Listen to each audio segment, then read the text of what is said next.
Well,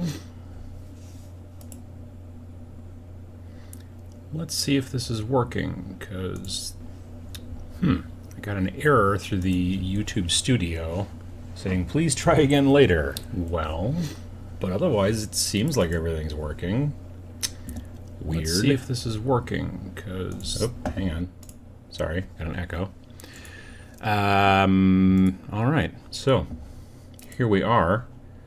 I don't know why there's a poll question. What happened there? Can you guys hear me? Just let me know, because YouTube's being a bit squirrely. Like I said, the YouTube studio is saying, no, there's an error, but it looks right. Everything seems to be okay. I hear voice and Airstream. There you go. I hear sniffing. Yeah, well, you know, mornings. Definitely some mumbling. Hello from rainy, miserable Glasgow. Well, that sounds like a bummer. Got it. Scotland, Belgium. Let's see here. More Scotland. Texas. More Scotland. Newark. Boston. Can hear you. That's good. We're glad to hear it. Good to hear. I hope you folks are having a good day. Maybe a morning, maybe an evening, maybe an afternoon. Either way. How's the coffee? It's fine. I'm not a coffee connoisseur, so it's fine. I made it, so it's, who knows. I'm glad it looks like actual Santa. Gosh, I hope not. I've been trying to, watch what I eat a little bit and stuff like that. I think the beard I need to dial it back a little bit, or else put maybe a rubber band in there. That'd be pretty cool too. Let's see here. Hi from South Africa. We got Ontario, Canada, New York City. Morning from a snowless Milwaukee. Send some of your snow my way. Oh, we got snow. I mean, not like a crazy amount. I don't know, maybe 2-3 inches. So not really all that much. I had to shovel, but it's going to be like by Wednesday. So right now it is 28 degrees Celsius, which is below freezing. 28 degrees Fahrenheit, which is below freezing, because 32 Fahrenheit is freezing, and anyway, Celsius. I know the rest of the world uses Celsius. I get it. But it's going to be a high, according to the weather app that I use, that's just usually pretty accurate. It's going to be high 50s to low 60s on like Wednesday or Thursday. So there's 3 inches of snow, and it's going to be not summer per se, but it's going to be real warm for a couple of days, and then it'll go back to being cold again, which is going to be moist, and then eventually icy and crunchy, which will be fun. I mean, not really, but Russia, how you doing? Germany, Corpus Christi. Nick is doing fine. Let's see. Sao Paulo, Brazil. Morning from Tennessee. How you doing? South Wales, Newcastle. Sipping some coffee while getting back on this Mephiston mini. Yeah, that's a decent mini. How you doing, VJ Morph? How you doing? Hello from Rock County. How you doing? Good evening from Korea. Nice. Let's see here. Shouldn't have any more coffee. I'm already a bit twitchy. Normally, caffeine doesn't seem to affect me much, but I did get this. I bought this package of like cold brew coffee stuff. It's just like a powder, and you mix it with water, and then shake it in one of those shaker things, and it's fine. It's not. I don't think it's even barely real coffee. I mean, I'm assuming there's real coffee in it, but anyway. But it's got a lot of caffeine in it, and I think I have to be careful when I have those. Like if I have coffee in the morning and then like an hour later drink one of those, that's maybe too much for me. So, but otherwise in general, I've never been hugely affected by caffeine, I don't think. 66 in Philadelphia yesterday. That seems warm, yeah. It was like a spring day yesterday here, windy enough to possibly get blown away. Well, that's no good. Why does Nick not have a Santa hat these days? I don't know that we own a Santa hat. I think my wife has a Viking helmet somewhere, like a plastic one. I guess that's possible. Well, I mean, we also have a Viking helmet for Diesel as well. He's not a fan of the Viking helmet. Finally getting my paint center reset, working on old orcs from 40K someone gave me in Georgia. Nice. Basing a brain in a jar, which turned out to not to be able to stand by itself. Well, you know.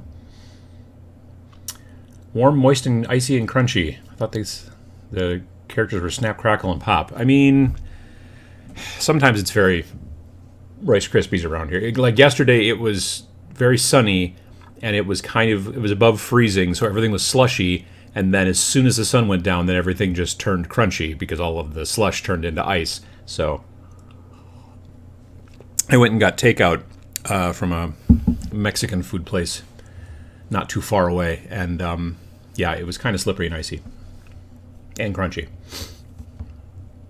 Thinking of holiday things, I'm tempted to order the Wild West Exodus Christmas figs. I don't think I've seen the Christmas figs. The Wild West Exodus stuff is interesting. I think that's kind of cool. I think I like...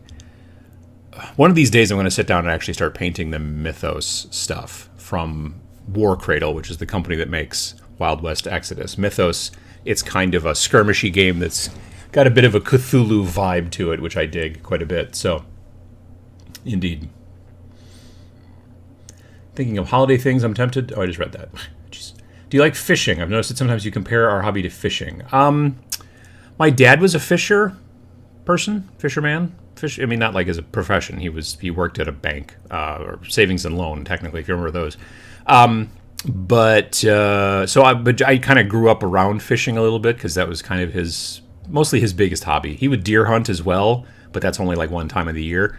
So otherwise, fishing was kind of his thing. So I used to go with him when I was a kid. By the time I got old enough to appreciate like sitting and like maybe, you know, sipping a beer and, you know, getting some bobbers wet, then he had stopped fishing. But when I was a kid, he would be like, let's go fishing. And then you're a kid and you're running around and like literally falling in the river. I did that once.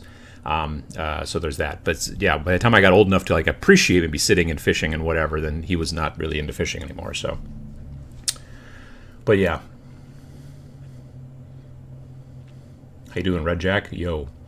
How do you deal with the pressure of being the sex symbol of our hobby? It's mostly coffee. I don't think that's the case at all.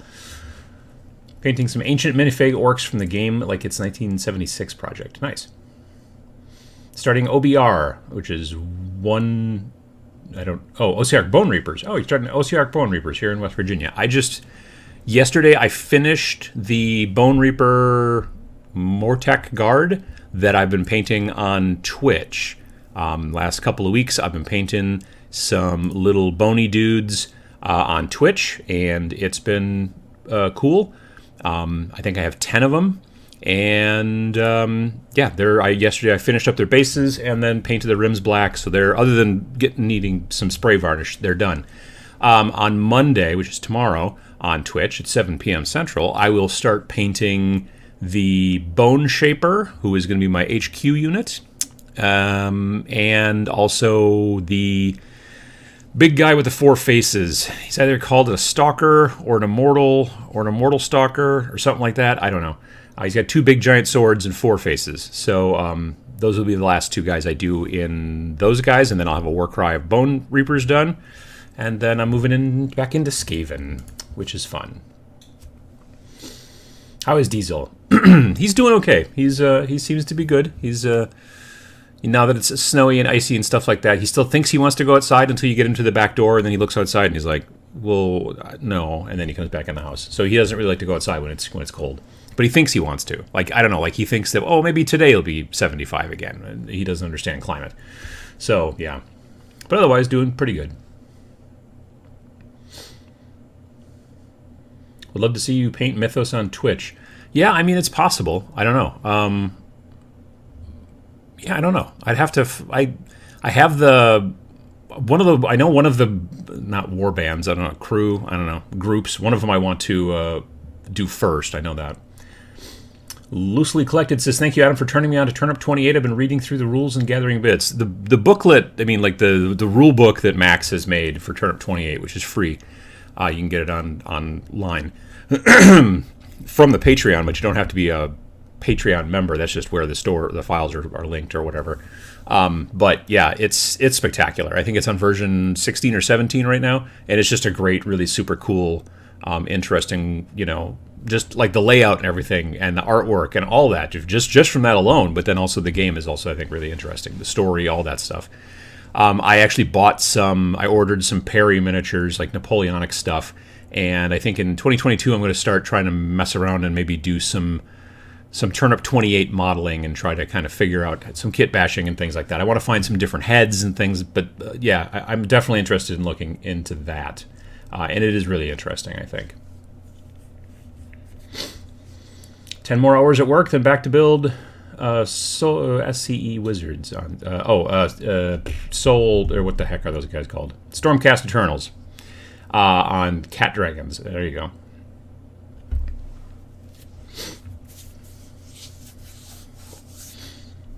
Let's see here. Hey, from Australia, just did a lazy 1-hour session painting some canoptic scarab swarms. Yeah, I can't talk this morning. To finish my 1K army. Nice. Hey, Zambies, how you doing? I am going to I've got to finish up my 10 more Necron Immortals. And then I'll have 2 squads of 10 Necron Immortals. I'll have the 3 Scorpek Destroyers, and then the big guy, Senior Scorpek. I'll have those guys together, and then that'll basically be a combat patrol. So I might be able to play some 40k if I find somebody else in this local area who's also interested in playing combat patrol, which is slightly unlikely, but it could happen. I don't know if Sam has got anything that he could put together as a combat patrol. We're focused mostly on Warcry, and then sometimes also I know like Sam's been also playing a good deal of Age of Sigmar. So,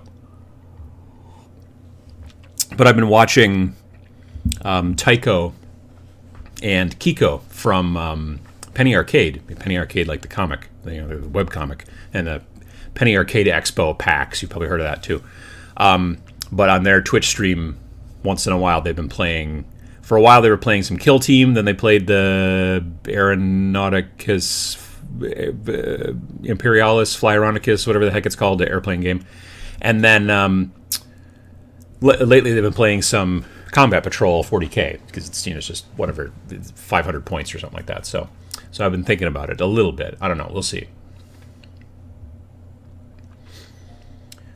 Let's see. And a Frost Dude. Painting Rohan Riders for Middle-earth strategy battle game. Nice. Still hoping for a pre-Christmas release of 5 Leagues from the Borderlands.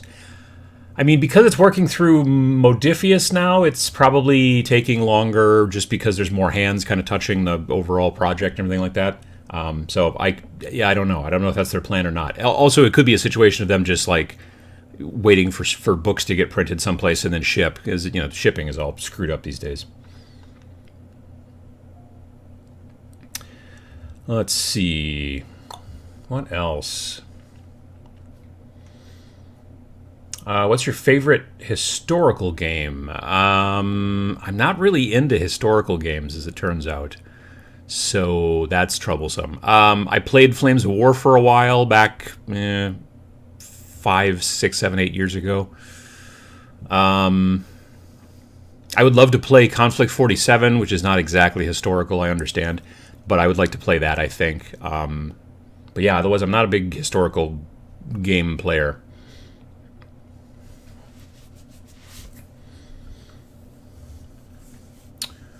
Let's see. I think we can relate the Midwinter Minis video on Christmas. Like, just give us crap. We will likely have a use for it. I guess I didn't see that video. Painting a Highland cow and Hero Forge prints of myself and my girlfriend for a Christmas present diorama. Painted anything as a gift for your wife. Have you ever painted a gift? No, I haven't painted anything as a gift for my wife. No, I don't think I have, no. There's been things that my in-laws have been like, hey, this is, like, they're not exactly miniatures, they're like little decorative doohickeys, like Christmas stuff that somehow get busted via just, being in the basement or whatever, like the rest of the year when it's not Christmas. So there have been times I've had to, like, go in and, like, pin things and glue things, which, I have at least a bit of background in, so there's that. But, yeah, definitely. Any hope for a new Mordheim? I mean, maybe when this old world stuff eventually comes out, if and when it does, maybe then they'll do a little bit of that. But yeah, I don't know. That's a good question. I'm working on some Zentradi battle pods this morning for my new favorite mecha game, Weaseltech. Yeah, I should check that out. I've been seeing a little talk about Weaseltech. Yeah. It's kind of like a BattleTech, but it's written by the same guy who writes 5 Leagues of the Borderlands, 5 Parsecs from Home, that kind of stuff. It's through, but it's not like those are both being now published through Odysseus. Weaseltech is self-published from Nordic Weasel Games, hence the term Weaseltech. It's like BattleTech, but with weasels. It's not actually weasels. It's robotic squirrels is what it is. I haven't seen any sneak peeks from 5 Leagues from the Borderlands yet, so I don't think the PDF are quite ready. Yeah, I could see that too. Why is there no filament 3D printer in Casa Adam? It's perfect for terrain fitting your games. Yeah, maybe eventually. Maybe eventually. Can you use GW acrylic paints in the airbrush? Just bought an airbrush and don't want to buy all new paints. You can. You have to thin them down a little bit, and I've never done that. So I can't tell you. Not only that, it's not like a thing where you can just go, oh, well, here's the number of drops you need, or here's the... You got to thin it down 6. 6 what? Just 6. You know what I mean? Like, there's not a good way for anyone, even if you do it a lot, you might be able to say, this is how I do it, and I use this and that. But, you know, honestly, sometimes a Games Workshop paint that you get is thicker or thinner than another one that might have been right next to it on the rack. I've got bottles of Games Workshop paints that I just don't use anymore because they are nearly rock hard, and obviously those aren't going to go into your airbrush. I find that the normal opaque paints from Games Workshop, the consistency is inconsistent. So you're going to probably have to like figure out, you know, there are some other videos out there from people who do that kind of stuff. I generally just use airbrush paints for my airbrush, but that's, I'm fancy, I guess. I don't know. But there are definitely ways you can do it. Some people like to use water. Some people like to use actual airbrush thinner. Some people like to use Windex. I mean, there's all kinds of different, ideas about what to use as a thinner out there. So I don't have a good answer, I guess, is my answer, unfortunately. Isn't One Page Rules doing a mech game? I don't know. I haven't heard anything about that. They've got a spaceship game called FTL, but I don't know if they're doing a mech game or not. Let's see here. I've found a love of painting metal miniatures now. Either I learned to work with resin figures as well. Now there's no more limits to me anymore. Well, there you go. See, you got all the boxes checked. Is what I'm trying to say. So that's pretty cool. But yeah, absolutely. I just painted some resin miniatures from Puppets War. They were okay.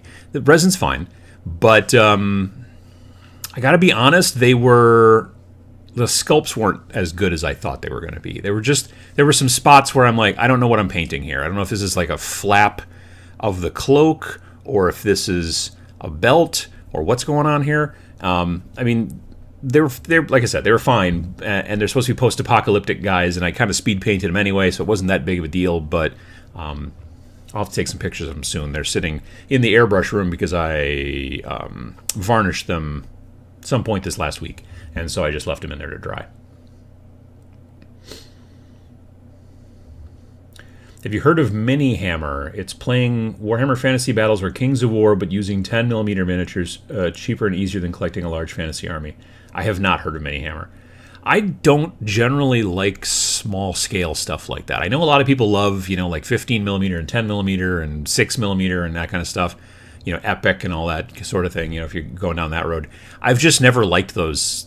Like, I don't want to play a big army game just with smaller models. I just don't. I don't know what it is. I don't like painting very tiny little people. I think that's part of it, too. I don't know. I always like. I'm a big fan of 28mm or, around 28mm.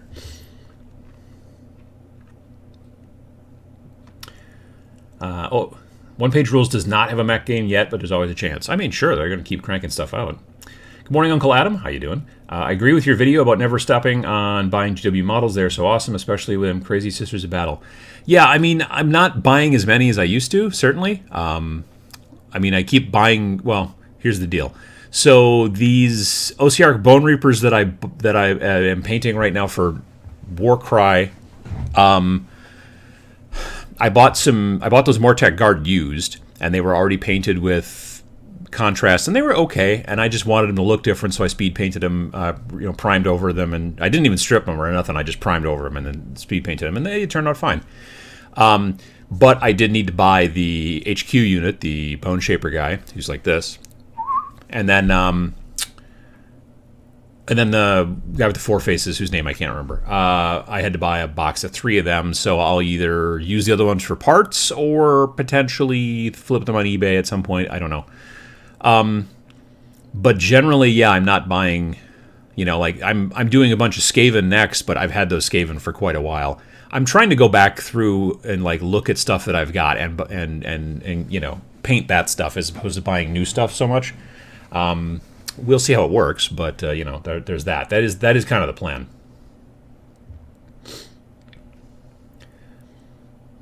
Have you looked into Conquest? Well, Nick, I have. I'm not a fan of rank and flank games. I don't like pushing around rectangles of forces. That's why I never got into Warhammer Fantasy, although I was very interested in the models. I just didn't want to push around rectangles of forces.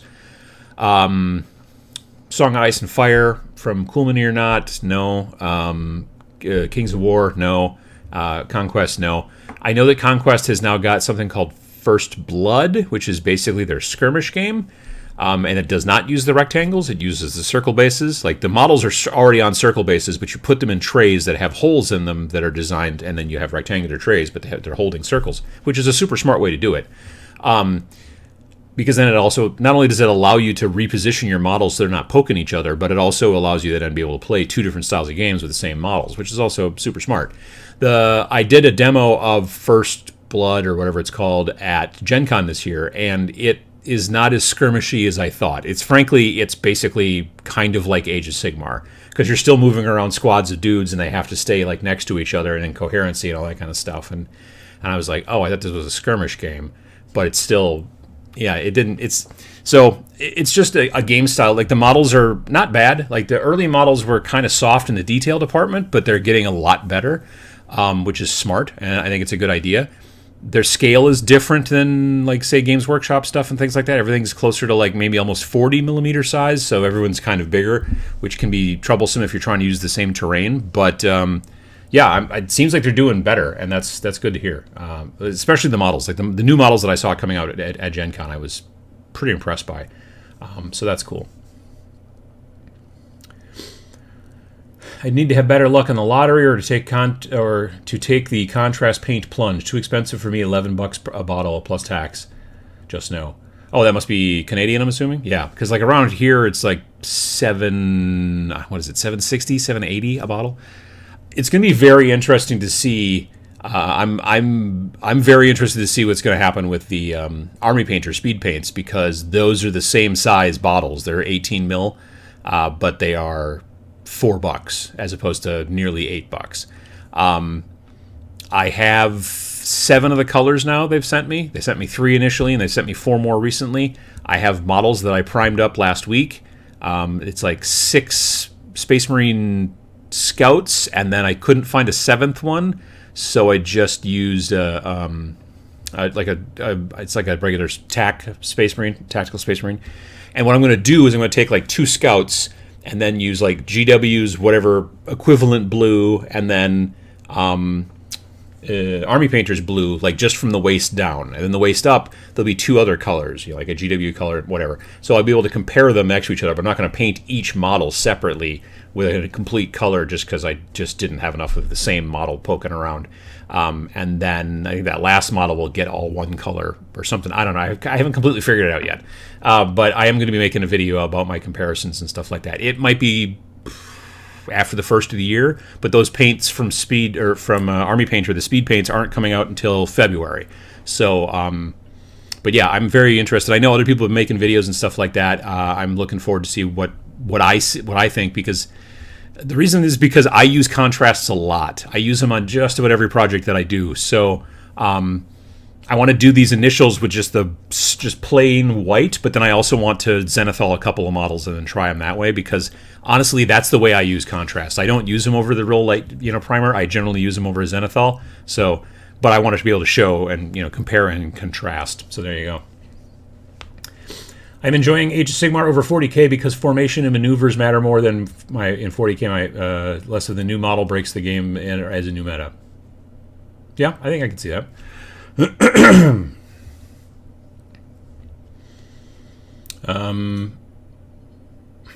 Kings of War is skirmish with blocks of troops on scenic bases. I mean, well, that's, sorta, not really. Ash Barker is working on a much game, probably mech game, maybe? A mech game that looks pretty interesting.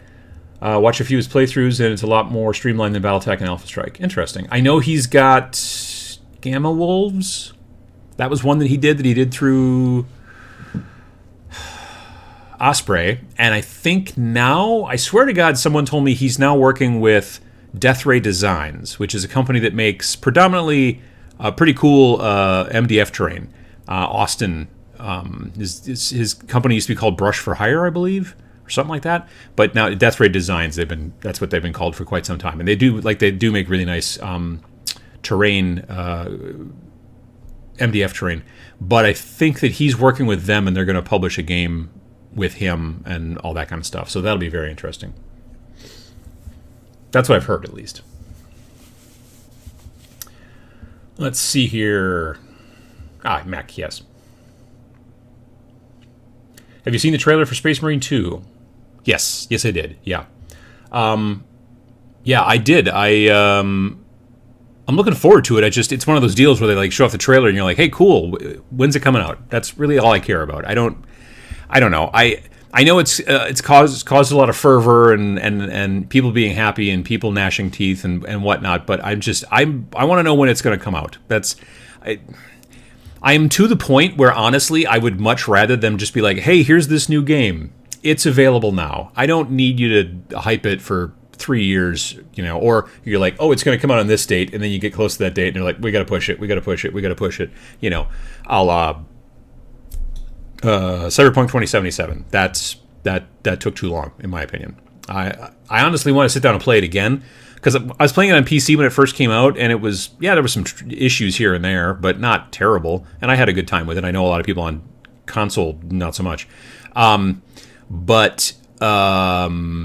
I guess that from what I understand, and I haven't played it in a long time, they've fixed a lot of things, and it's even better, and blah, blah, blah. So, yeah. But that being said, I was all ready, in whatever, April of 2020 to play it, and then it was like, oh no, it's gonna be no, and just kept pushing it, and yeah, I'm sure it creates more hype, and I'm sure that it just makes because basically what happens is then every news outlet out there is like, oh, the date on this game got pushed again, and then somebody out there is like, oh, I didn't know that game was coming out, so it's like free marketing. So I really honestly think that very frequently they make a date and then they have to slide it 6 times. That just basically makes the news cycle talk about them more, and they take the bad press because it's press, and it works out just fine for them. I would like that new Halo game that came out. They basically just like, hey, new Halo game, it's available right now, and I was like, cool. I've always wanted Valve to just drop Half-Life 3 with literally nothing. Just like, oh, it's out now. It's on Steam. You can go get it. Nobody knew it was coming, and then all of a sudden it's just available. I would love to see a company like that do that with a project that big. Seems unlikely. So there's that. But I am interested because I played the original Space Marine on the Xbox 360. Enjoyed it quite a bit. Finished it too. I'm also not sure whether I will get the Army Painter speed paints. Mixing inks with glaze medium creates quite some good results. I should try some things like that just to see what it looks like over zenithal again, because that's generally the way that I have a tendency to paint. So yeah, that would be something interesting to check out. Do you like Wrath of Kings? Its miniatures are super cheap nowadays. I don't really like again, rank and flank style games where you're moving rectangles of troops around. I'm a much more of a every model is a separate little model. That's not my jam. Ash is doing a rule set for Mecha for Death Rated Designs called Heavy Duty. That's right. He posted something on his channel not too long ago about Heavy Duty, which reminded me of an old video game called Heavy Barrel, which is what I thought it was for a second. I was like, oh, oh no, that's not it. It's not the same thing. He's done 3 or 4 videos for it. Yeah, that's what I thought. I thought I saw something. Let's see. Excited to try my new Monument Hobbies paint and Uncle Adam brushes. Nice. Does anyone else use their olive flesh color? Looking for a good elf skin tone. I use olive flesh all the time. Like, it is one of my favorite colors. I use it for... It's, for me, basically, it's... it says olive flesh, but it is basically kind of darker ivory. So I use it quite frequently and then highlight with ivory and you know, on a lot of things. Bones, horns, all kinds of stuff like that. But I use it on tons of stuff. I really like that color a lot. Let me see here. The unending hype trains really need to be stopped. Just release the stuff and talk about it already. Yeah, no, I mean... I know that these people do this because they know that it will give them the most bang for their buck, but I don't know. I guess I'm tired of it. I don't want to know about the game until I can buy it. Well, how about that? I could not. I don't have time to, like, you know, spend a bunch of brain power on, like, oh, this game's going to be so awesome when I know literally almost nothing about it. Like, did we see any gameplay? I guess there was a little tiny bit of gameplay in that trailer, where it was like third person, what's his name, running around shooting a bunch of Tyranids. But still, you know, I don't know. I hope it comes out soon. Space Marine 2 looks cool, but it's pretty much the same as the first one. Might be a hot take, but I'd rather see a Doom Eternal style reboot of Fire Warrior. I don't think I vaguely remember Fire Warrior being a first person shooter. Like, I'm a Tau guy. That was kind of an interesting take to go. I'm fine, frankly, with another Space Marine 2. I enjoyed the first one quite a bit, and more of that would be cool. I'm very glad, frankly, that it's not fighting against more orcs. I think that fighting against Tyranids is interesting, at least to me. So, yeah.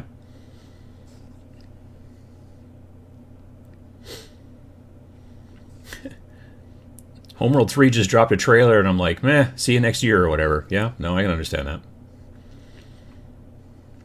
Uncle Adam, I feel myself becoming more of a cantankerous pragmatist when it comes to a billion rules in 40K, and I don't know what to do. When does my Fez arrive? Is there a support group I can join? I mean, I think you're there, frankly, you know, to some degree.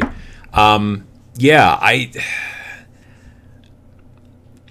been thinking about making a video. Sam and I were talking about this recently a little bit about, well, we started talking about, like, over detail in miniatures.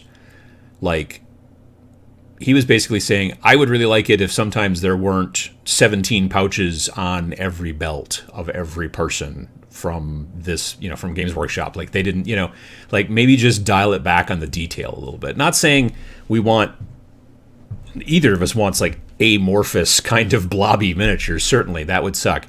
Like I said, I just painted these things from Puppets War that I'm like, sometimes I didn't know what the heck I was painting, and I don't like that. I feel that those particular models were hand sculpted. I'm pretty sure of it, and it kind of showed. Whereas, like, the resin models that I'm going to be probably painting next from Artist Empire, or not Artist Empire, sorry, Anvil Industry out of the UK, those are obviously, you know, sculpted with a computer, and because of that, everything is very nicely defined. So defining, you know, you want defined models, but overly detailed is maybe an issue. And then we kind of started talking about how, like, some games have just got too much stuff going on. There's just way too many this and that, and stratagems and tactics, and, like, all just so. Yeah, and Vince and I think, have been talking about that too, and that's a line we don't want to particularly cross with our games either. So, you know, there are people out there that are like, nope, I want a super, super, super crunchy game. I want it to take 12 hours to play. And there are also people like me who are like, I just want to have a good time with my miniatures and the person I'm playing with, and yeah. So, I don't know. There's the difference, I guess. Do you have a Christmas Fez? I mean, technically any Fez is a Christmas Fez if you believe in yourself. But I don't have a specific Christmas-themed Fez, no. I'm not a big Christmas person. I don't know. let me see here. I downloaded Deathwing for $7 and was playing it with my sons last night between the two PS4s and the PS5. We finished one mission and then bugs. Like there were computer bugs or there was Tyranids. One of the two. I'm trying to think. I know I played like some sort of like it's like a Space Hulk game, maybe Deathwing. It's like a first person. You're a Terminator and you're fighting a lot of mainly like Tyranids and like probably cultists as well. Not chaos cultists, Gene Stealer cultists and that kind of stuff. So I don't know. Yeah. My PS4 is totally screwed. No video games for the last couple of months. Maybe get another in the new year or not.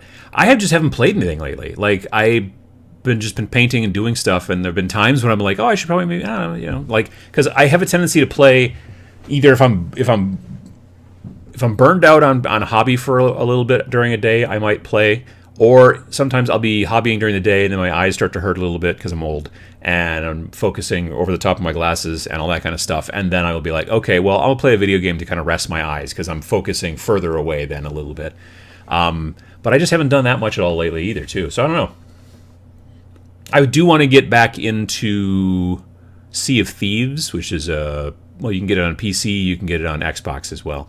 And I kind of want to get back into that and do some of that. They've made some really interesting updates recently. A lot of quality of life updates, which are interesting. Used to be like you'd find these barrels all around like the outposts, and you'd had to go to each barrel and pick up, okay, well, there's 3 cannonballs in here and 2 pineapples or whatever. And then you can only carry so much stuff. You have to go back to the ship and dump it. And then that's how you got all your supplies before you went out sailing. Well, now you can just get a storage crate and hold that in front of you and walk up to barrels and then just press a button and it will just take everything out of the barrel and put it into your storage crate. And you can just fill up a storage crate, do the entire island, and then go back to the ship and then dump it all. And then it's just a lot faster. And things like that. You can also bury treasure now, which I think is very interesting. And then you can leave maps at outposts for other players to then follow the map and then go dig it up. And then you're like, hey, free treasure. And it's, I don't know. There are people out there who are just like have been playing long enough that they'll get treasure because they want to do the missions, but they don't really need the money. So then they'll just bury the treasure and have fun. Just have fun missions and things like that for other people, especially newer players to play. So that's, I think, a smart plan on their part as well. My order of Uncle Adam's favorite brushes just arrived, ready to put them to the test with my current Malifaux project. Nice, good to hear. I don't have a graphic or anything here, but that I could show you. But I do. So I produced I didn't produce it.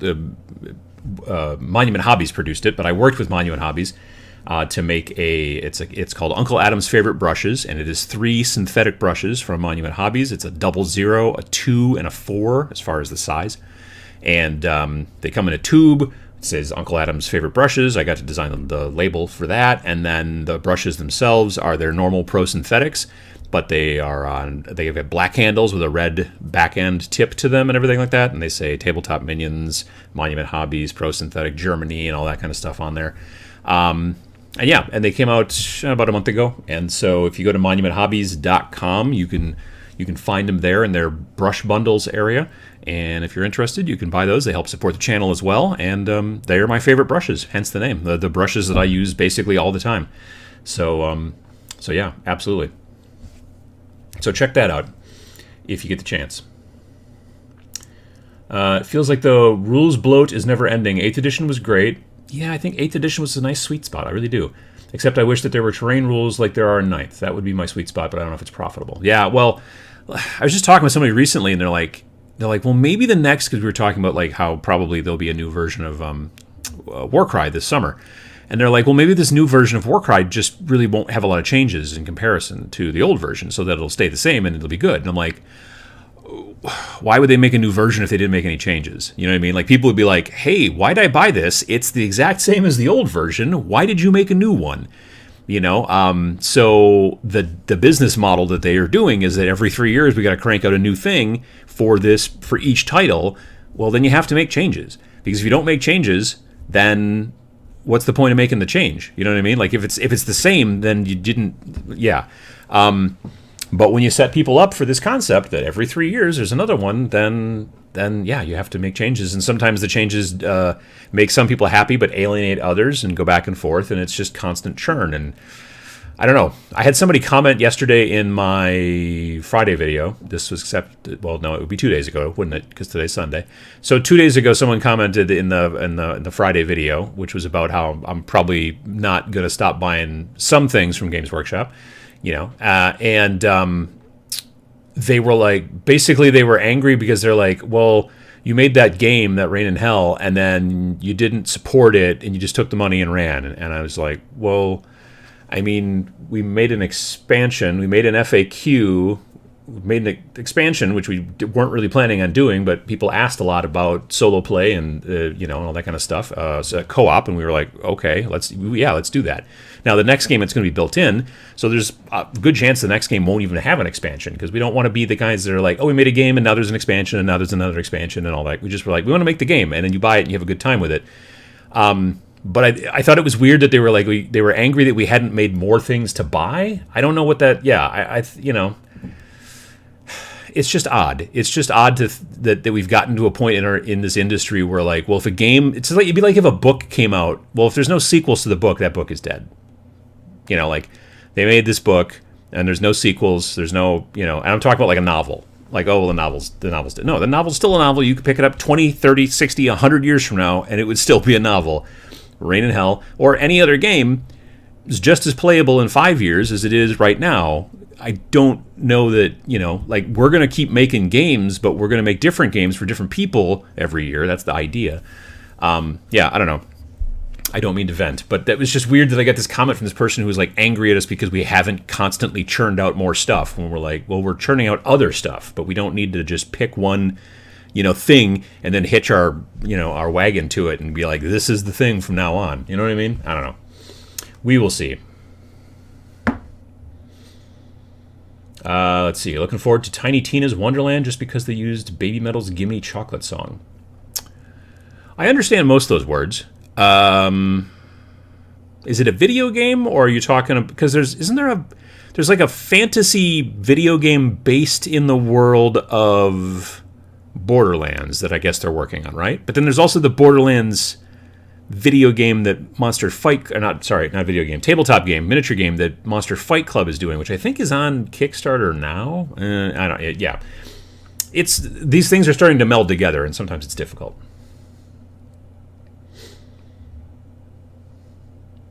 Let's see here. I had some conversations with Anne several years ago. I hope she rests well. Anne? Oh, Anne Rice. Anne Rice. Oh, yeah, no, I heard that she passed away, yeah. Oh, that's nice that you got to talk to her, though. That's cool. Have you played any Witcher games? I haven't, no. I like the Witcher TV show. That's pretty good. We're looking forward to the second season. But no, I have not played any of the games. I can't understand why consoles can't get a Warhammer Total War. That would be great for me. I've failed PC gamer, skirmish for minis, full army for video games. You don't see a ton of RTSs on the consoles, and I think it's just because of the control scheme. I think that you need a lot more buttons to properly play, like StarCraft, Age of Empires, like the new Age of Empires. I don't know did they make Age of Empires 4 for the Xbox? I don't know if they did. But I know that to properly play, you need, the people who play these games a lot it's all about how quickly you can click and how many, orders or clicks per second or minute or whatever it is that you're going to do. And I think that, if you were trying to just play with the stuff on the controller, I think it's kind of difficult to do that stuff. So that could be a reason why they don't do it that much. Do you know of a good matte varnish that is brush on? My orcs are done and have tufts, but I don't want to ruin them with spray. Ammo Painter? No, what the heck's it called? Ammo by MIG. Ammo, like guns and ammo, by MIG, like MIG, MIG, is a company that makes a pretty good matte varnish right now. I generally use it for an airbrush, but I have also brushed it on as well. You don't want to, I don't thin it. I just try to not load up my brush too much when I do brush it on. and it works pretty well. I've had pretty good luck with that. I think it's called like Ultra Matte Varnish or something like that. Yay, made it to an episode live. Good morning, Uncle Adam. Well, good morning to you as well, Wes. I hope you're doing well. Oh my god, the it's dead, the sky is falling mentality is a major reason why I'm starting to walk away from the Star Wars Armada community. I mean, yeah, I can understand that. I mean, they've been told, literally, hey, we're not going to support this anymore. But again, it's a tabletop game. That's the point. You know, like, there are still people out there playing old versions of 40K. There are still people out there playing, what's that game? The Netrunner card game. Like, there are people who are still playing that. There are still small tournaments happening, things like that. I understand when people are like, we need support from the company because we need to be able to, like, get access to, you know, big prizes or big tournaments or big events or whatever. But I don't know. I think probably because I'm not a tournament player, and whatnot would make sense. I mean, it's not that helps, the fact that I don't, you know, because I'm not a tournament player, I'm not a competitive player, I don't concern myself as much with staying up to date with new versions on things and like that. So there's that. That's another thing too. It's a standalone for the PS5 and PS4 and PC. Oh, interesting. Let's see here. I've grown into the mindset where the game is not dead when it does not receive any more expansions. For me, the game is complete in that case. See, that's a smart way to do it. I'm like, there you go. Now the game is done. I appreciate that. Skip right to Witcher 3. It's the most fun I've had in a long time. Great for after the show. I've thought about Witcher 3. I have. I will maybe continue to think about it. We will see. I've heard good things, certainly. I would like to see more philosophies for Rain. Rain and Hell certainly would be ground ripe for fan work. Would you have a problem with that?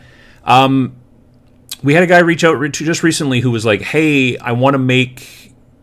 And I don't understand why, but people are like, well, what about Angels, though? And I'm like, well, I mean, it's not really the... you know, if you want to, I guess, whatever. But, yeah, that's never been a thing that we were really... Like, because, again, we're not... yeah, it just wasn't a thing that we thought of or really wanted to go towards in this particular game. But we had someone recently who's like, yeah, I want to write up like some rules and then like not sell them, but just like have them out there available and stuff. And is that cool? I'll make sure to mention that it's not affiliated and blah, blah, blah. And I talked to Vince and we were like, that's fine. So as long as it's something that you're not selling, you know, and if you say it's not affiliated, that's fine. There was a guy earlier this year who did a Kickstarter, and people started reaching out to me and they're like, oh, hey, cool, you're doing a STL Kickstarter. I'm like, excuse me? And it was some guy from Europe who was sculpting models and then giving them the names from Rain and Hell, like, you know, Mephit, Spined Demon, you know, Slaughter Fiend, stuff like that. And we're not going to tell him don't do that, but we did actually reach out to him and ask him, like, hey, is it possible that you could put in there a thing that says that you're not affiliated with us and this is a total, like, you thing and stuff? And he was like, oh, yeah, no, I'm sorry. And so he did that, and that was fine. Like, the names that we picked are opposite of, like, Games Workshop, where they come up with all these crazy names that they can kind of trademark or whatever and all that kind of stuff, and that's what they want to do. That's fine. Our names were all things that you really couldn't trademark, you know, like... you know, Serpent Knight and, you know, Spined Demon and Corpulent Demon and stuff like that. So, you know, he could have just gone through and changed the names on them all slightly as well, and we would have had nothing to say about it. But he was like, hey, I want to, you know. And so, you know, we're bad capitalists. We're not going to sue people on stuff like that. We don't really have the money to sue people on stuff like that. And there's no point to doing it, you know, if it gets more people interested. If people are like, geez, I would like to play this game, but I don't know where to find miniatures, and then this person does a Kickstarter with a bunch of miniatures that will help you to get into the game, well, you know, knock yourself out. We don't need to have necessarily our fingers in all the different pies. You know, it's a miniatures agnostic game. That's the whole point. So, you know, yeah.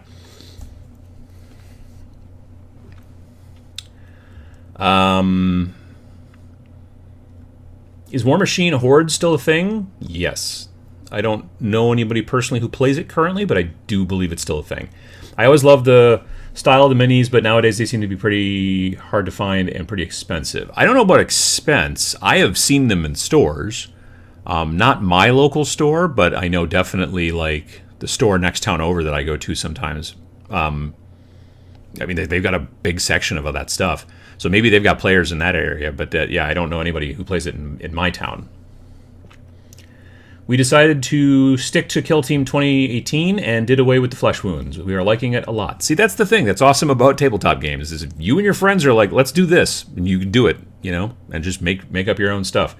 They're doing a little bit of that, kind of, with the new version of Battlefield 2042.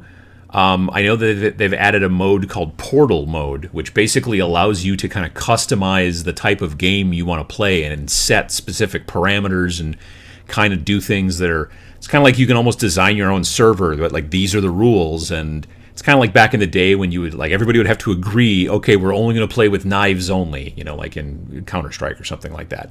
But there's somebody who could just roll up with a machine gun who didn't know the rules and just shoot everybody and be like, geez, you guys are all using knives, that's dumb. Well, you guys were all trying to, follow specific rules. Well, now with something like this Portal thing, even though I know that Battlefield's got bugs and issues, it seems to be like a smart idea to have people allowed to be able to very easily customize and say we're only playing with knives and airplanes or whatever. I don't know, but and then the server actually like says, yeah, you can't take that gun because it's not a knife. Yeah, so Borderlands board game, huh? My daughter dug the video game. Might be another way to entice her in this hobby. I don't know if it's a board game. The one I'm talking about from Monster Fight Club is I think a small skirmish game. They did another licensed game with Cyberpunk, like Cyberpunk Red, not Cyberpunk the video game. Well, kind of. Cyberpunk the video game is based off of the RPG, which is now these days called Cyberpunk Red, is the RPG. The Cyberpunk skirmish game is based off of the RPG as well. So, and that they did a Kickstarter and they've released and it's out in the wild and such. And now I think, like I said, they're doing the same kit. And it's a small scale skirmish. I don't know if it's 22 by 30, but it's a small board, and you're playing with models and miniatures and whatnot and everything, but they're based off of the Borderlands things instead of the, whatever. So,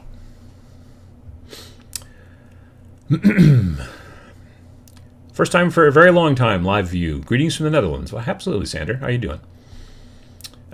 Just back into the hobby after 20 years, planning to collect this edition of Kill Team and minis not upgraded to the next one. More interested in minis. Minis are pretty cool. I like them. William Barnes says, I play War Machine. See, there's somebody. I mean, I know that their game that's come out called Riot Quest, which is based off of War Machine, has been popular. Ron says, I'm a War Machine player here. Still a thing. Have seen some great changes. Well, that's good. Ratmaster says, you should do a Kickstarter offering STL files for your game. That would be cool. Offer a merchant tier to sell your minis 3D printed. There are so many companies out there that are currently making minis that work just great for Rain in Hell specifically that we've not really considered going down that road. Number one, we would have to work with a bunch of sculptors, which is fine. It's just that a lot of sculptors these days, I'll be perfectly honest with you, a lot of them are doing just great with their own Patreons and do not want to work with dorks like me. Like me going, hey, can you make that demon more pointy or whatever? You know what I mean? Like, it's... if you are a sculptor, you used to have to constantly scrabble around to try to get jobs from the different game companies so that you could get paid. And then just, 3D printing came along, and now most of those sculptors are like, yeah, I got a Patreon and I'm doing just fine, just making stuff that my audience likes, and I don't have to deal with art directors and things like that. So because of that, excuse me, it's been actually kind of difficult looking for sculptors. I was looking for sculptors for a different project. And after about the fourth or fifth fail, I was just like, all right, well. So there's that. At some point, we may come up with a game that has some sort of maybe pseudo-specific, not like, oh, you have to use these models, but if you are having a hard time finding whatever, then maybe these might be good for you. You could scratch build them, but here's some STLs that you could get your friend to print for you, or if you have a printer, you could do it, and that kind of thing. That's a possibility down the road. But honestly, for Rain in Hell, so many things can be demons. Literally, and I keep saying this, any D&D monster, you can be like, that's a demon. Yeah, that's a demon. And demons are easy, as it turns out. So yeah, I think so that's why we haven't gone down that road as well, too. If Nick had fingers, I doubt he would go around sticking them in people's pies. I would assume not. No, yeah. I always ask myself, what would Nick do? Mostly kind of sit there a lot. That's mainly what Nick does. Warhammer Hordes has become a meme on copying everything wrong with Games Workshop and then some. I guess I haven't seen that stuff. Hiring someone to make the STLs is the thing. Yeah, right now, that's for sure. Howdy, Uncle Adam from California. Thanks so much for all the content. Got me into Age of Sigmar. Well, nice to hear, Black Templar. Good to hear it. I'm falling behind on my assembly and painting of Crisis Protocol. Minis are coming out faster than I can keep up. They are producing a lot of miniatures out of that for that game. Excited for Army Painter's new speed paints to help me get back current. Yeah. When I go into my local shop, I'm always amazed at how like there's just more and more and more and more miniatures for the Marvel game. Like there's just and like terrain and dump trucks, garbage trucks, dumpsters, street lights, brick buildings, like all kinds of crazy stuff that they keep producing, and lots and lots and lots of different miniatures. And I mean, if I'm assuming it's selling, and that's really cool. So we're getting people in our local store that are playing. You're actually seeing people coming in there and playing the game a good amount. So that's pretty cool too. So yeah, no, I mean, I think it seems to be pretty popular. My local store owner says that he's seen more games of that than he has of 40K, so that's interesting. But again, these things always are very regional. You'll have some part of the country, I don't know, Eugene, Oregon, where like the game that everybody plays is War Machine, and then you go over to 3 cities over, and people are like, no one plays War Machine here. We all play Kings of War, or we all play 40K, or we play Age of Sigmar, or whatever. I mean, obviously Age of Sigmar, Age of Sigmar, and Warhammer 40,000 are probably the more popular if you go overall, let's say, the United States. But there are definitely always pockets that are just like, this is the popular game, and the more nationally popular game is not popular here. That kind of stuff. So it's interesting. Hello from Portugal. Love to watch your videos. Cheers. Well, thank you. I appreciate it. Hope things are going well in Portugal. Mantic products aren't well distributed in North America, at least not where I live. I'd like to buy Mantic stuff if a local shop carried it and the price was right. My local shop doesn't carry much Mantic either, to be honest. Yeah. I'm sure I've said it before, but anything can be a demon if you're brave enough. See, there you go. About 3 years ago, I asked you for some advice. Today, I'm happy to tell you I have a proof book coming in, a 20mm World War II game that has been house ruled for me and friends since high school. Well, nice. Good to hear it. I love the fact that publishing, specifically miniature games, has become so democratized and so easier for people to do. It is a situation where, it used to be incredibly expensive and then you'd have you get these books printed, you get a whole bunch of them printed. That was an incredible expense. Then they have to get shipped to you. Now you have to warehouse them or put them someplace, and then you have to ship them out to people, and there's all this stuff. Now, with PDF, you can just crank out a game like literally in a weekend if you wanted to. If you just, if it was a small little kind of like, I don't know, 16-page little micro game and you wanted to crank that thing out there, put it out there, people could be finding it and playing it literally on Monday and Tuesday. And, if you wanted to get stuff printed, to print on demand, it takes a little bit longer to get set up. But once it's set up, yeah, it's been very cool. It's been cool to see people in other countries like playing our game, and like, it's very, we literally, up front, we paid for artwork. That was literally it. I did the layout. Vince and I did work. Vince was the majority heavy lifting on the rules and the math and all that kind of stuff. We worked together on the creative parts, and all that kind of stuff. But I mean, it helped. Like, if you don't have the ability to do layout or artwork or anything along those lines, well, then you end up probably having to pay for that stuff. So that can be an upfront cost as well. But because I've got the background in doing layout and graphic design and all that jazz, that was fine. Artwork, we still paid our artists and got all that stuff. But literally, we just basically paid for the artwork up front. Everything else, we didn't, it was all print on demand and PDF and all that kind of stuff. And so you don't make as much money per unit that way, but you also don't have to have a warehouse full of books and distribution and blah, blah, blah, blah, all that stuff. So for us, it's worked out great. And that whole, the ability to do that stuff was just not available, 20 years ago. So it's pretty cool.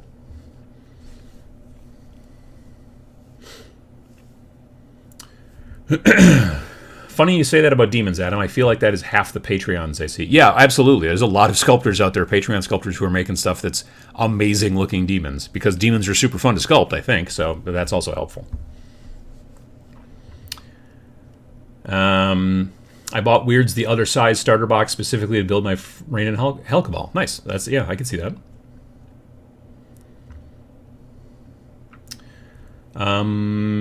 What do you do when your shelf of shame is empty? Oh, it's never been. Yeah, so I'm not the person to answer that, that's for sure.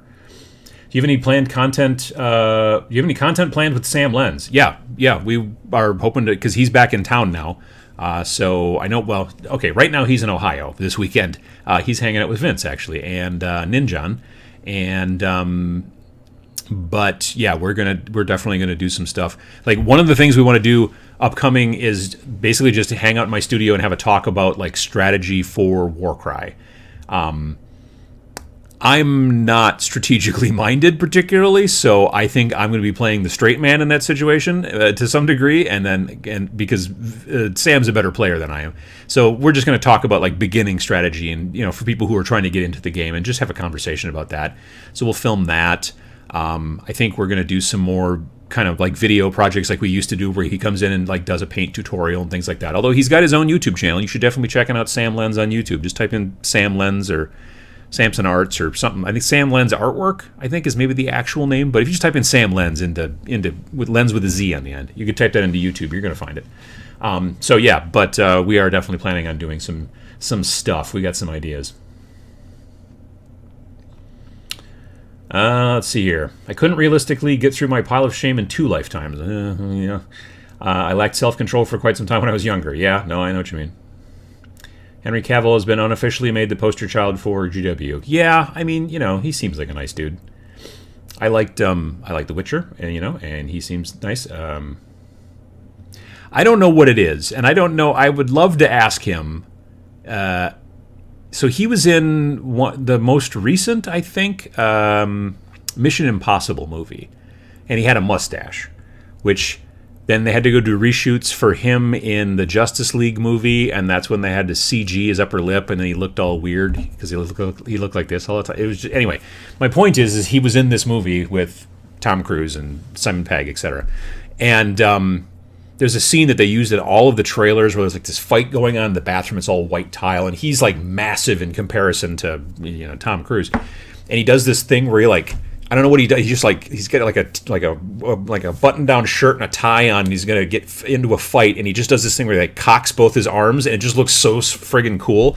But I don't know if he did it, and the director was like, "Ooh, do that again," or if they told him to do it or whatever. But I don't know. I just think he seems like a really nice guy, and he seems to like the Warhammer. He was just talking about it recently on the Graham Norton show, which is. It's like a talk show over in the UK, and it's, I think, the biggest one. And, yeah, he talked a little bit about how he likes to paint the little plastic miniatures and all that kind of stuff. I mean, Graham was kind of like, well, isn't that funny? But, the kid who plays Spider-Man, Tom Holland, he's like, well, I would like to play. So, maybe they'll get together and start playing. That'll be fun. Be Superman and Spider-Man having a battle of... what does he play? Custodes, I think, is what he likes to... He posted on Instagram during the beginning parts of the pandemic. He was painting Custodes. And he posted that on Instagram. So that's kind of cool. Let me see here. I want someone to buy my pile of shame. Well, eBay, honestly. You can start parting stuff out on eBay, Tried selling like 1,500 of new sealed product on Facebook for $1,000. It's going to be a situation of you needing to part things out. You could go, hey, look, I had this entire collection. They cost this much, but you can buy it for this much. No one will do that. That's not a thing. But if you're like, I got this, it's more work on your part. But the upside is it possibly. You'll make a little bit more money by doing the extra work as opposed to... I mean, I know it's convenient to go, I want to sell all this stuff at once, but nobody wants to buy it at once. Just is not going to happen. But someone's like, ooh, I like that. Ooh, I like that. I'll buy those two things. And, it's either the choice of like, well, it just sits here, or I actually get it to move, but you're going to have to part it out. It's just no one wants to buy a giant pile of miniatures because they may be like, I don't want half of this stuff, so I'm not going to even look at it. So yeah. Love the show. Very happy to catch the show live for a change. Well, absolutely. Hello from Paris, France. Launched YouTube to find something to listen to while painting 2001 Logan Grimnar my brother owned as a kid that I'm now painting for him as a Christmas present. Found your live. Well, good to have you, Leonard. I've been doing this show here every other Sunday for I don't even know how many years now. 5 years? Something like that? No, maybe more. Anyway, it's been a while. I've been thinking about it lately. I've been watching videos people who talk about streaming, like how to stream, like new streaming equipment. They review it and stuff like that. But they also talk about like marketing and like different ideas and this and that and the other thing. And it's interesting to see how many of them are like not sure how much longer Twitch is gonna be the dominant platform. YouTube here is definitely making some moves in 2022 that say that they would very much like to eat Twitch's lunch, and YouTube certainly could if they put enough effort into it. It wouldn't be hard, and so I don't know. I'm fine. Like I do my painting on Twitch, my normal like sit there paint and talk for 3 hours and whatnot twice a week. And one of the reasons I've never wanted to do that here, particularly on YouTube, is because I was always concerned that if my feed of all my uploaded videos started getting choked with all of these like 3-hour blocks of me just sitting and painting and talking, like this is 2 hours of me talking, but it's once every 2 weeks, so it's not that big of a deal. It's not going to choke the feed. But it's also something that somebody can turn on in the background. It's a little bit almost like a podcast. And, because I honestly, when I'm painting and stuff like that, there are times where I'm maybe not talking for like 30 seconds. I know that's hard to believe, but it's there. And so that's maybe not necessarily as interesting as a thing to have on in the background. Now, people I know do turn it on and listen to it in the background while they paint, or they sometimes even paint along live, and that's cool too. But I was just watching somebody recently, I forget who. Harris Heller, maybe? I think it might have been Harris Heller. I was watching him. He made a video about, basically it's like one of those kind of, I don't want to say clickbait type, it's a provocative title about like, does Twitch have much longer, to live or whatever, something like that.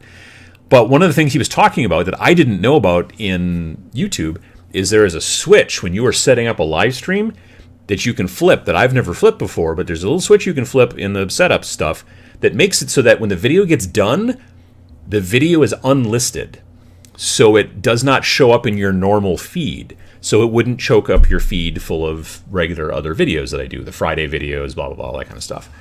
But you can then also add it to a playlist. So basically, it wouldn't go into your normal feed, but it would go into your playlist of here's all my painting streams. So people who want to watch it could still come to the channel, go down to the painting streams thing and click the most recent ones and do that. But so that's kind of it's one of those things where like if I wanted to go down that road, I'm feeling a little better about going down that road because I'm not going to, because some people will, if they have a YouTube channel, they will then start a second YouTube channel just for their live streaming. And I'm like, yeah, but I don't want to have two YouTube channels. You're splitting the whole thing. It's not my thing. So this is kind of cool. The concept of being able to take a stream, people can watch it live, and then when it's done, it doesn't just automatically show up as another video in your normal upload stream. But it is still findable for people who are interested. I think that's kind of a cool thing. So, I don't know. We'll see how that goes. But I'm not pulling the trigger anytime soon. So far, Twitch has been fine. But I could see a day where maybe potentially I just do all of my live streaming and my regular videos and whatnot, all that stuff on YouTube. But we'll see. My hope is that YouTube eyeing Twitch and saying, hey, we would like to drink some of your milkshake will actually cause Twitch to make some positive changes. Haven't seen it yet, though, so we'll see how that goes, too.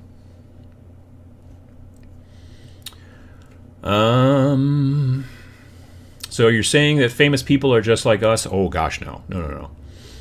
No, famous people are very fancy.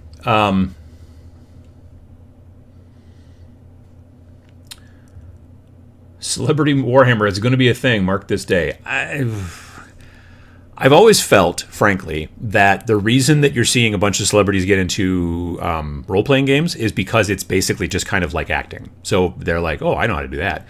But I don't know that that's necessarily the thing. Like, the thing that I've also read about Henry Cavill is that he is a gamer. Like, he also plays a lot of video games. He loves to play the Total War series. He allegedly almost missed or did miss his first audition to be Superman because his guild was doing a World of Warcraft raid or something like that. You know what I mean? Like, so he's a gamer, and so I understand a little bit more why he'd be interested in, Warhammer and that kind of stuff.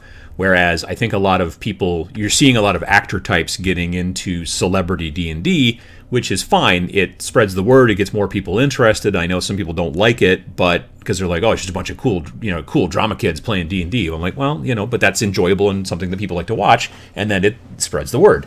So I don't have a problem with it. But yeah, I don't know that you'd see those folks necessarily sitting down to play Warhammer as much because they don't get to kind of really act or whatever, as much. So I can see that being a difference.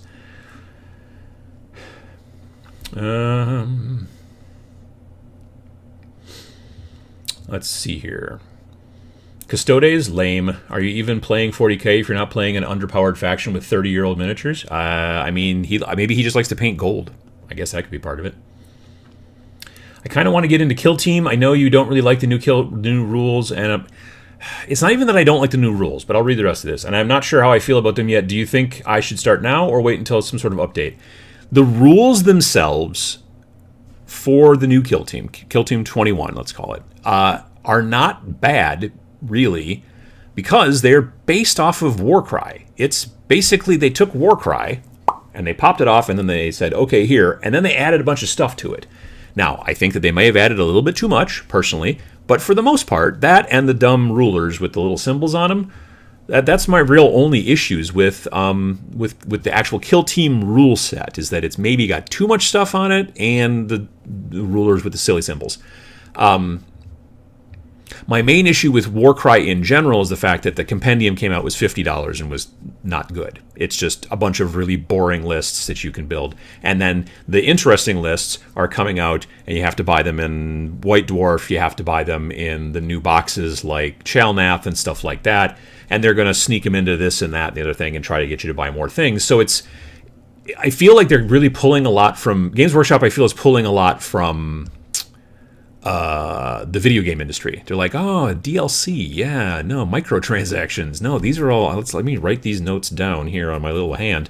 And I really feel that they're pulling a lot of that. They're like, we could just sell you the game like we did with Kill Team 2018, where you buy a book and you get the army lists and you get the rules all in one $40 book. Or we could sell you two $50 books and also make it then so you need to buy these other boxes and a bunch of White Dwarfs and then lug all that stuff around. And that's my main issue. The actual rule set, like if you just buy the Actarius box and you just play the Deathcore Krieg and the Orc Commandos, it's a pretty fun game as long as you can get over the silliness of the rulers with the symbols and stuff like that. If you can get over that, it's actually a pretty fun game. You and your friend also could dial back and be like, let's not play with all of these extra tacked on rules. We can dial back this a little bit. Or you can start dialed back and then increase as you want to go. That's fine as well. But yeah, that compendium is an embarrassment. It really is bad. So that's my main issue. And in my opinion, it also seems pretty transparent because they're just like, hey, here's this. Oh, by the way, if you want to buy a good rule set for AdMech, here's the next issue of White Dwarf. Oh, if you want to buy a good list, actually, an interesting list for Thousand Suns, here's a White Dwarf. And so I think they're going to, you want to buy good Tau and good Chalnath, it seems to be that's what they're doing. And I don't like. So that's my main issue with it. The actual base rules, and again, if you just buy Octarius, it's actually a fun little game because they put two dynamic, interesting rule or army lists in there because you can have spotters and medics and snipers and all kinds of stuff like that. A chef, policeman, that's the YMCA. That's totally everything altogether. But you see what I'm saying. Not the YMCA. Village People. The Village People is what I'm talking about. Anyway, let's see here. Keith says, my pile is new in box mostly. I call it a stack of potential. I think that's a good idea. I'm currently converting some of it into cash on eBay. Also a good idea as well. Because there, if you've... One of the things about having a lot of extra miniatures that you maybe maybe I shouldn't have done that, is that you can very frequently at least get some of the money back by going on eBay with it. It's a good idea. And also, if you're looking to buy some miniatures and not necessarily pay full price, also, I would take a look at eBay. New Kill Team is awesome, and GW's paywall is not, but since when did that ever change? I mean, the last issue, or last episode, Last edition is the word I'm looking for. Last edition kind of wasn't that way. It was pretty much, hey, here's a $40 book, and it's got pretty much everything you need in it. Admittedly, they added things later, like they added Kroot. They added, but they didn't have like a crappy list of Kroot and then come up with a better list of Kroot. They just didn't have Kroot in the first book. So now if you want Kroot, hey, there you go. If you don't, and same with Sisters. Like Sisters, the plastic Sisters weren't even available yet when the Kill Team 2018 came out.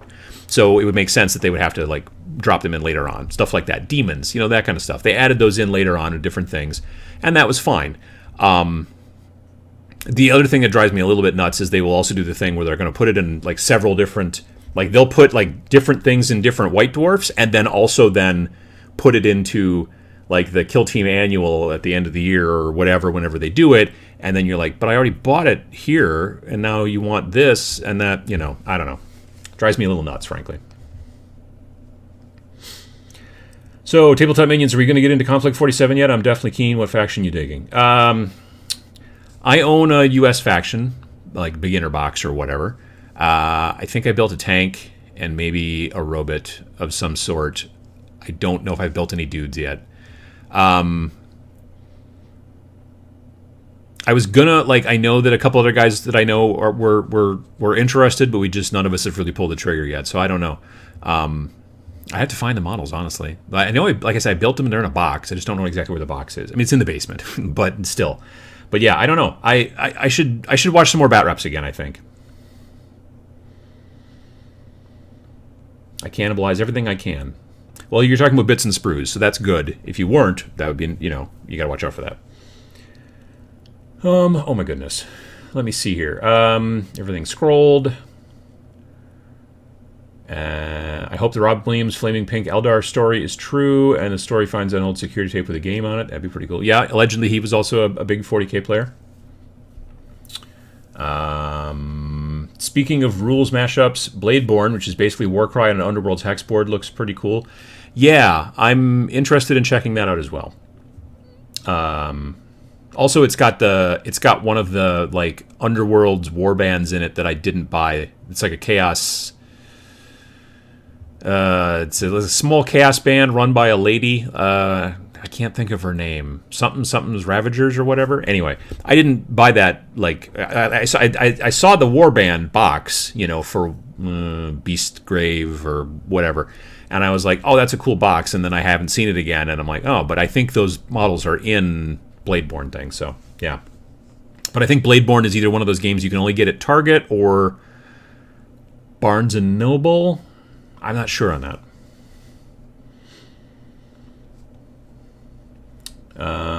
Didn't they say in the rules you could just use a normal ruler? I mean, sort of, but they don't put all throughout the rules, they don't go, oh yeah, well, white square is 2 inches. They're like, oh, you just figure that out. So basically, if you wanted to, like, if you're me and your memory's sort of crap, I would need to go through the entire book, and every time there was a blue circle or a green star or blue clovers or, yellow rainbows or whatever symbols they were using, I would need to write the number next to it, and then I could use my tape measure. I don't know. Somebody recently was like, oh, I think they did that because of the language barrier. And I'm like, the book is written in English. I don't know that... I don't know. Maybe. There could be something there, but I don't know what it is. It seems silly. This YouTube rumor of new Eldar models for Kill Team 40k is starting to sound like a scam meant to break my heart. I mean, that's what the Eldar are there for, is to break your heart. I'm pretty sure. They break my heart by being Eldar.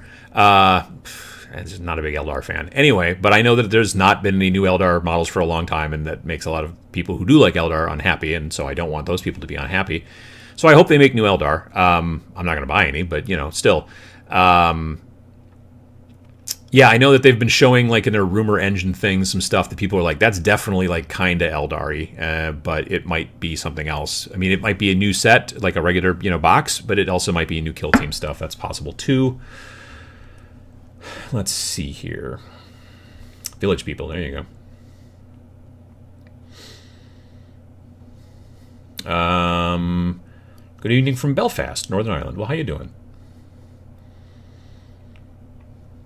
The Age of Sigmar updates and the White Dwarf are obnoxious also. Yeah, I don't know. I have mixed feelings on it.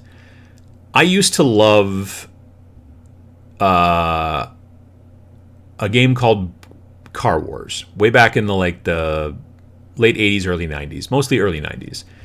And they made a magazine, a periodical, called Auto Duel Quarterly, which strangely enough came out 4 times a year.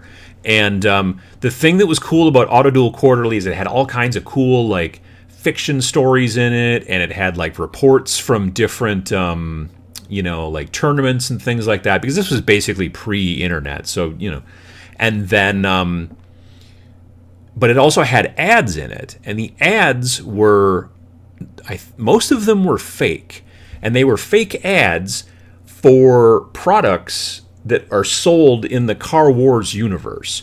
So you'd have some manufacturer that's made some new heavy duty mine dropper, and it can drop mines behind your car, and it's the best in the business, and this and that, and they would make these crazy ads for these products that don't exist, obviously, but they existed in the game. And then the coolest part about it is, in very small text across the bottom of the ad, they would actually have the stats for this new product, this new weapon that you could drop into the game if you wanted to. It wasn't an expansion. It was just hey, we made a new. It'd be like making a new gun, for 40k that people just, and then here's an ad for it. Here's a 40k oriented ad for a new type of bolter, and here's the stat line for it and all that kind of stuff. And you just drop it into the magazine. And so it was added little things, but you didn't buy the magazine for the new stuff, because it was just a little throwaways here and there. They would dump those in there. And then every once per year, they would put out a compendium or something like that.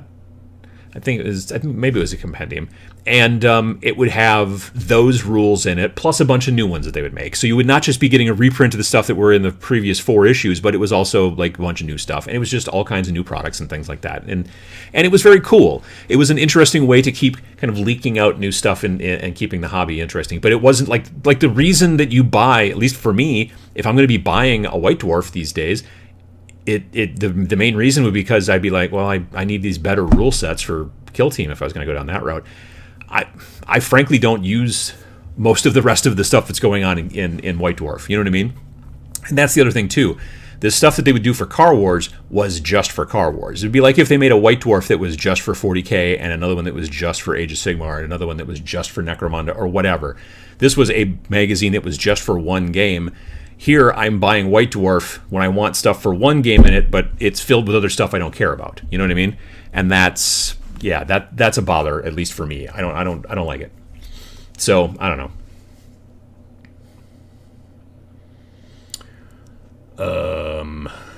Let me see.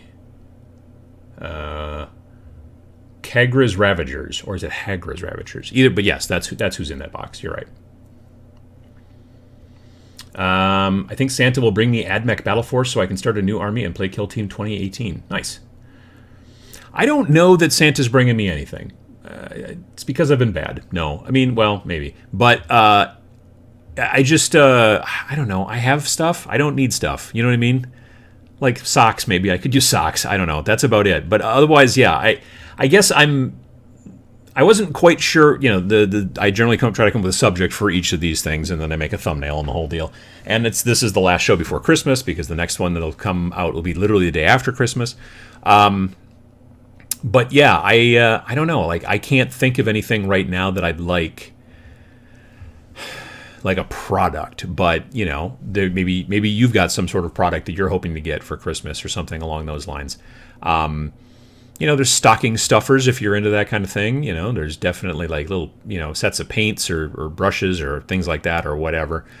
Maybe a model here or there, you know, that kind of stuff. But for the most part, I think that if I'm going to be, I don't know, I have enough models right now that I don't need to receive a gift that is more models or even a gift certificate, gift card or whatever like that.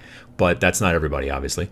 So I don't know if you've got an idea for something that we've had some people here mentioning things that they would like to get under the tree, you know, under the tree if you're into the Christmas thing, or whether you've got some other holiday that you're into, you know.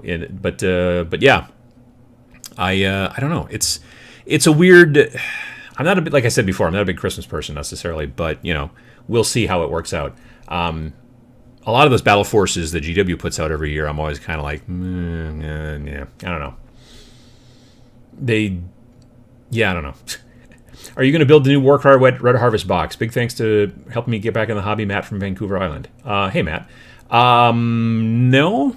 Well, no, I'm not. I didn't get a copy of it. They didn't really send it out. They sent it out to painters, from what I could tell, but they didn't send it out to like reviewers. So like people like me or like Ash Barker. Like I assume if Ash Barker would have gotten it, he would have, you know, gone through heaven and hell to get it painted up. Like they would have got it to him on like on a Wednesday, and then you could talk about it on Saturday, and he would have, you know, busted ass to get it painted up because he's very good at doing that very quickly. Like he did the same thing with Cursed City, and he's done the same thing with I think the original or the Octarius box for Kill Team and stuff like that. But if you look at Ash's channel, I don't think he's talked about Red Harvest or Chalnath, and that's because they just haven't sent them out to reviewers. They sent them out to painters. I know that Vince got Chalnath. I don't know if he got Red Harvest. I forget. I know Sam got Red Harvest, and he's been painting up the guys that kind of look like Conan the Barbarian, which are pretty cool. When those models come out in a separate box, if they say that they will, but we still haven't seen the Krieg or the Orc Commandos come out in separate boxes, and they said they were going to do that too. I have a suspicion that's a shipping supply line issue that's going on. I'm sure they have the models because they're making them in Nottingham. I bet they're still waiting for cardboard boxes to put them in. That seems to be the bottleneck right now for a lot of stuff, specifically from Games Workshop, because they still get all their printing done in China. So the models are getting produced mostly in the UK, but the boxes and the books are all coming from China, and I have a suspicion they're waiting on that or something. But nonetheless, when the Red Harvest guys who look like Conan the Barbarian, when those folks come out in a separate box, I will buy them because I think they're pretty cool. But honestly, I don't like the new terrain that much. It's just, I mean, it's well done. It's just not to my aesthetic. I don't know. I love the old terrain, the terrain that came in the original Warcry box, just so much. Actually, one of the irregulars, Brachian, reached out to me and was like, hey, I have that terrain and I'm not going to use it. Do you want to buy it? And I said yes. And so I actually received it last week. So I bought actually an extra set of the terrain from a viewer because I just wanted to paint it again, honestly. I'm going to probably do it differently than I did the last stuff. Like I'm going to keep the stuff that I did with the original box set the way it is because it works really well just for Warcry, and I'm real happy with the paint job. But I want to now use that other stuff, basically the same stuff again, and build it in different ways and paint it in different ways and use it for different fantasy style stuff. I could use it for so many different things. So yeah, I definitely want to go down that road. Anything new coming out for Rain in Hell for next year? Don't have any plans. No, we're working on the next game actually, which is a sci-fi game, and it will be solo and co-op focused. But you could still play it adversarially or, you know, whatever against a person. But it's also designed to either be played. It's going to be designed kind of from the ground up to be played solo, but also co-op. But also, if you really want to, you can also play it against somebody else. But it's a sci-fi game, same scale, 28 millimeter. Probably same board size, I'm assuming, right around probably the same kind of Kill Teamy Warcry size game. There may be times when you're going bigger and smaller, it depends, but yeah, we haven't quite gotten to that part yet. But next game will be coming out hopefully around the same time that the Reign of Hell came out this year, so late May, probably, is the plan. Our plan is basically to design a new game and put out a new game every year. And again, it's not one of those things where you're like, oh, now there's a new game, I got to buy that one. You may not like this new one. Maybe you like fantasy and you like melee combat, and you don't want to play a sci-fi game that's got shooting. On the other hand, there have been people who've been like, I'm interested in helping, supporting you guys or whatever, but I don't like demons and I don't like melee combat. I want to shoot and use sci-fi lasers and stuff like that. And well, we're like, that next game. So that's kind of the plan, is we're making these games so that you can, kind of pick and choose. Maybe you like all of them. That's cool too. But it's not something, we don't want to ever make a game. I honestly don't think you should play a game, frankly, that's just like your entire identity. You know what I mean? Like, there are plenty of people out there who are like, I am a 40K player and that's all I do. Like, that's all I talk about. I only read the lore. You do you, great, but I think it is a good idea to maybe also enjoy some other things. You know what I mean? And even try some other games. I did a video about that relatively recently, but should you only just play one game, or should you try to diversify a little bit? I think diversification is a good idea. Let's see here. Have you been following along with the development of the old world? Has there been any? I haven't. I have no idea about it. I know that they just have said it's going to... Well, when they first announced it, they're like, yeah, probably about 4 years is when it's going to come out. I don't know anything about it since then. I never liked the old world, which makes me sound like a monster, but I'm okay with it. No, I like Age of Sigmar, like the lore. Not so much that I like actually read any of it. I generally don't read a ton of the lore. I did just get recently finished the Ravenor series. Been listening to those on audiobooks.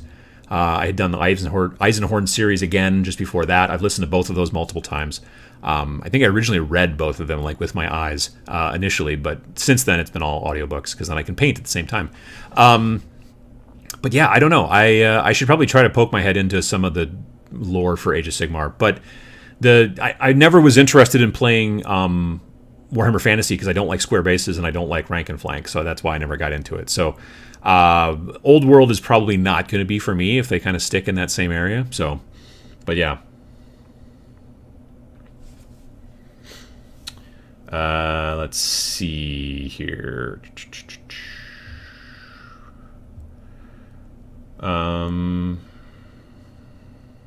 Would you consider doing a series about self-publishing in that vein? Software walkthroughs, design considerations, stuff like that. I mean, I don't know how interesting it would be to the wider audience, but I mean, I don't know, maybe at some point. Yeah, I mean, I could see potentially doing a video about like the basics of like how to get into self-publication, because there are plenty of people out there who are maybe interested in that. I don't know that it would go deeper than that, but that could be a potential. I could see that. Got back from 20 plus years of nostalgia and YouTube hype, but after buying the Sisters Codex and 9th Rule book, gosh man, I just want to roll dice. The bookkeeping is horrible. There's a lot of bookkeeping. There's a lot of detail. There's a lot of stuff going on in 9th edition. I agree. That is... I don't know. I don't know why the Switch was so...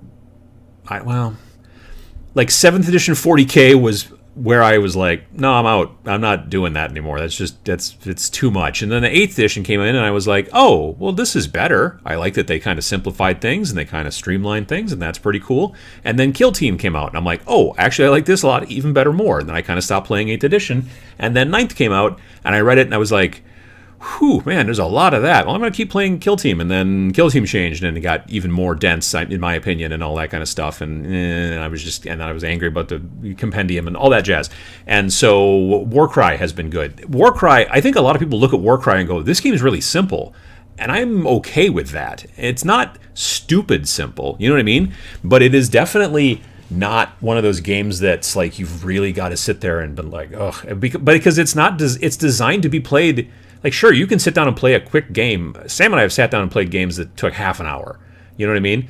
And then there are plenty of people out there like, I don't want to play a game that only takes a half an hour. I'm like, well, you could play 5, and then that would take up, like, your whole day, like you're used to with, like, say, something like 40K. And that's fine. But the idea is that Warcry is designed to be played as a narrative. campaign, basically. So you are taking this group, and they are getting better and better, and you're doing things and whatnot, and you're kind of building a narrative and a story as you play along, and it's designed not to be played one-off. You certainly can, but sometimes those games will go real short. But that's okay, because if you were going to sit down and play for 2 hours with your friend, maybe you get 2 games in. Maybe you get 3, you know? That's kind of the point of that game. Same with Reign in Hell. Reign in Hell games can be very short sometimes, depending on the scenario. That, again, is by design, because it's designed to be played so that your demons are going from lesser demons to greater demons to superior demons in some situations, or you're adding new titles to your demons, which gives them special abilities, that kind of stuff. Like, that's what's interesting. Playing a game that takes 3 or 4 hours to play, and at the end you're like, okay, well, you won, or I won, or whatever, and that was it, and there's nothing, and then we'll do it again, next month. In my mind, that's not as interesting. I'm glad that they're getting into the Crusade stuff, and they're starting to push into that area with 40K, but the concept of taking campaign stuff and then tacking it onto games that are 3 or 4 hours long, yeah, I don't know. Combat Patrol, if you were like mixing Combat Patrol and Crusade and 40K, that might be the secret sauce that makes me interested. I will see. I don't know. I'm not sure. Like I said, I just have to finish painting up these Necrons, and then I'll have a Necron Combat Patrol. Whether I do any other Combat Patrols or not, I don't know. Maybe.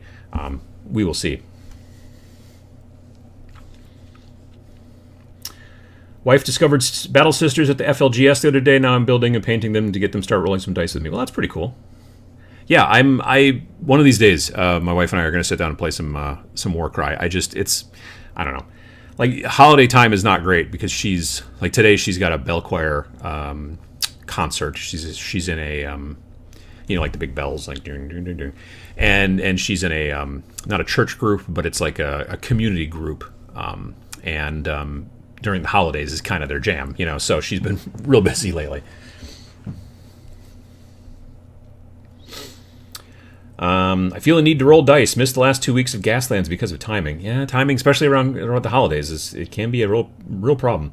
I have no problems with new rules expansions in White Dwarf as long as they do a compendium book within a year or release them as a free PDF. Yeah, well, free PDF, good luck. I mean, admittedly, they did make, just out of nowhere, they made a free PDF, and I think it's because it was based off of Cursed City, but they did make a free PDF so that you could use a bunch of Cursed Cities models in the Soulblight Gravelord's Warcry warband. Which was cool. Like, that was just on the Warhammer community website. So that was neat. And I'm like, hey, more of that, please. But then, they have not done that I've seen. I don't think they've come out with any free Warcry or Kill Team stuff. Have they come up with any lists on Kill Team or free ones on Warcom? I don't know if they have. Car Wars, same guys who did Starfleet Battles, yeah? No. Car Wars was Steve Jackson Games, still is actually, because they came out with a new version of it, which I got the Kickstarter for, and man, now I have too much stuff.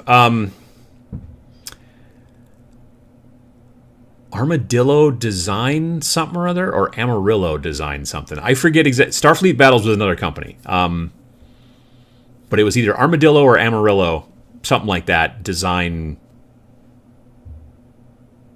company. I forget the exact name, but it was not Steve Jackson that did that. Oh goodness. Working on some Lumineth today. Tiny fiddly boys. Yeah, no, I can understand that. Archon Studio makes great terrain, but I make my own terrain. I've been I want to start making my own terrain in 2022 a lot as well. I've been doing a bunch of stuff that, but yeah.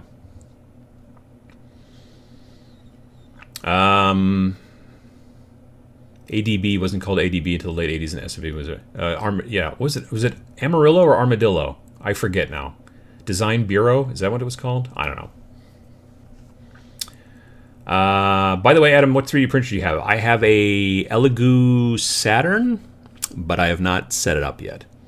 I had an idea during my stream on Friday that instead of putting it in the root cellar room, which is over there, in the basement though, I might put it into the room that I do my airbrushing in if it might be slightly easier to ventilate. I don't ventilate the airbrush room because there's no reason to particularly. I'm not ever spraying anything that causes fumes. Particulates, yes, and I wear a mask, and it's fine. But eventually the particulates settle, and they get on the, and then I have to wipe everything down once a year or whatever. But yeah, otherwise there's no fumes, whereas the 3D printer will give off fumes, which I'm trying to, dissipate. And that's a smaller room. It might be easier to ventilate. Plus, also, I'm already using it, whereas if I start taking over parts of the root cellar, then my wife is going to be like, no. Also, it might be easier to ventilate. So I don't know. I'm trying to figure that out too. Either way, I'm going to have to probably sort of figure out a way to basically cut a hole in the house. And I don't know that So we'll see how that goes. For Christmas, I want Blood Bowl teams. I play Blitz Bowl, but the team boxes are too hard to get in Canada, so I use Blood Bowl teams. Nice. Gone are the days of GW encouraging you to make your own terrain. I like the new Kill Team Warcry stuff, but I'd rather wait for the minis to come out separately. Well, the original terrain that came out with the original 2018, well, not original, but 2018 Kill Team, I thought that terrain was awesome, and I loved painting that stuff as well. The terrain that came out in Octarius is okay. It's a little, I don't know. I mean, I know it's supposed to be orky, so I get that, but it's just, it's fine.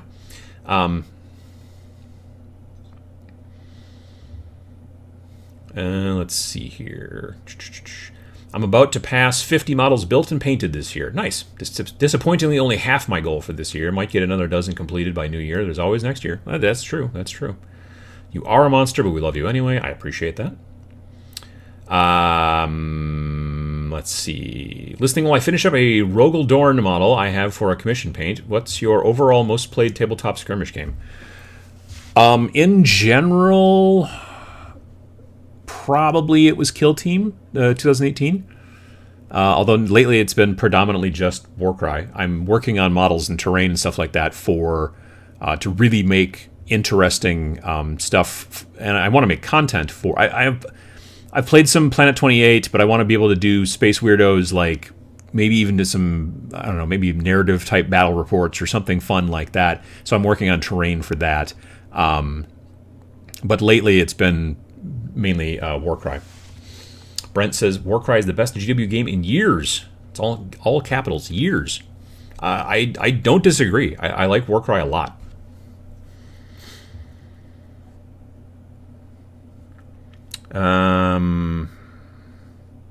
I'd highly recommend Adeptus Titanicus for middle-aged fun. My main issue is I don't want to paint those models.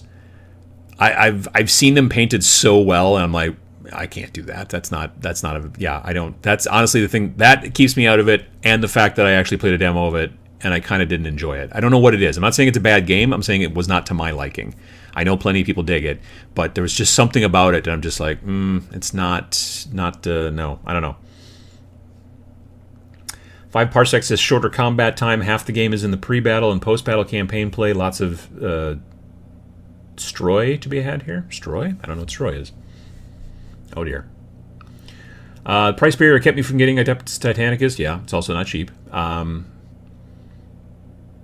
That's true. Amarillo, not the animal. Amarillo Design Company makes, or Amarillo Design Bureau. I knew it was something like that. There you go. Could you get a shed or an outhouse? I mean, technically, yes. I don't know that I would go through the money to build a shed that would then need to be heated, because I live in Wisconsin, just for 3D printing. You know what I mean? Like that, it doesn't seem like a case. Like the neighbor across the street, just before it snowed, had some people he paid come over, and I think they dug a trench from the house to the garage to put in a gas line so that he probably can put in like a gas heater thing like in the garage for working on, I don't know, he's got a motorcycle or something like that. And so he can work on things in the winter because otherwise it gets real cold.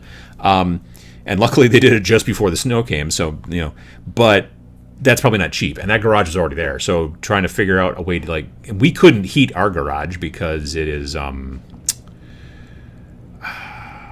it's not particularly airtight anyway. Let's just say that. Not that most garages are, but there's definitely there could easily be a lot of raccoons living in there because there's some spots where things don't come quite down to the foundation very easily. So yeah, that I don't know that would work either.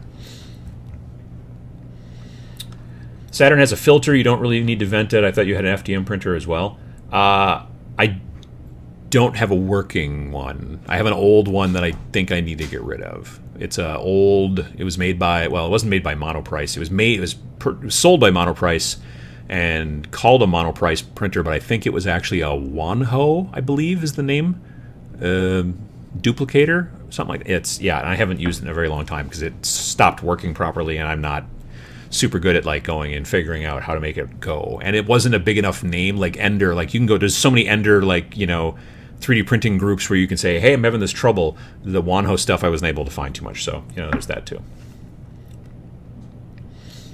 I bought an Elegoo Saturn on Black Friday. I highly recommend using the Elegoo water washable resins. Yes, I've been told that by Game Format as well. That is the plan. My wife is getting me some Mark III Space Marines for Christmas. I'm going to paint them like Sons of Horus and use them as Chaos Marines for Old Kill Team. Nice. Right now I have more Tyranids, but mostly because I decided to use blue stuff to clone torsos and legs. Oh, okay. I want a Grim Grip handle for Christmas. Looks so handy for painting minis. I got one like 3 weeks ago or something like that, and I have not really tried it out yet, but it's because I have an idea. So the Grim Grip is like a wooden handle, and then there's a magnet on top of it, like a donut kind of shaped magnet that's kind of sunk in, and then there's a metal ball, and then there's another donut-shaped magnet on the underside of the base.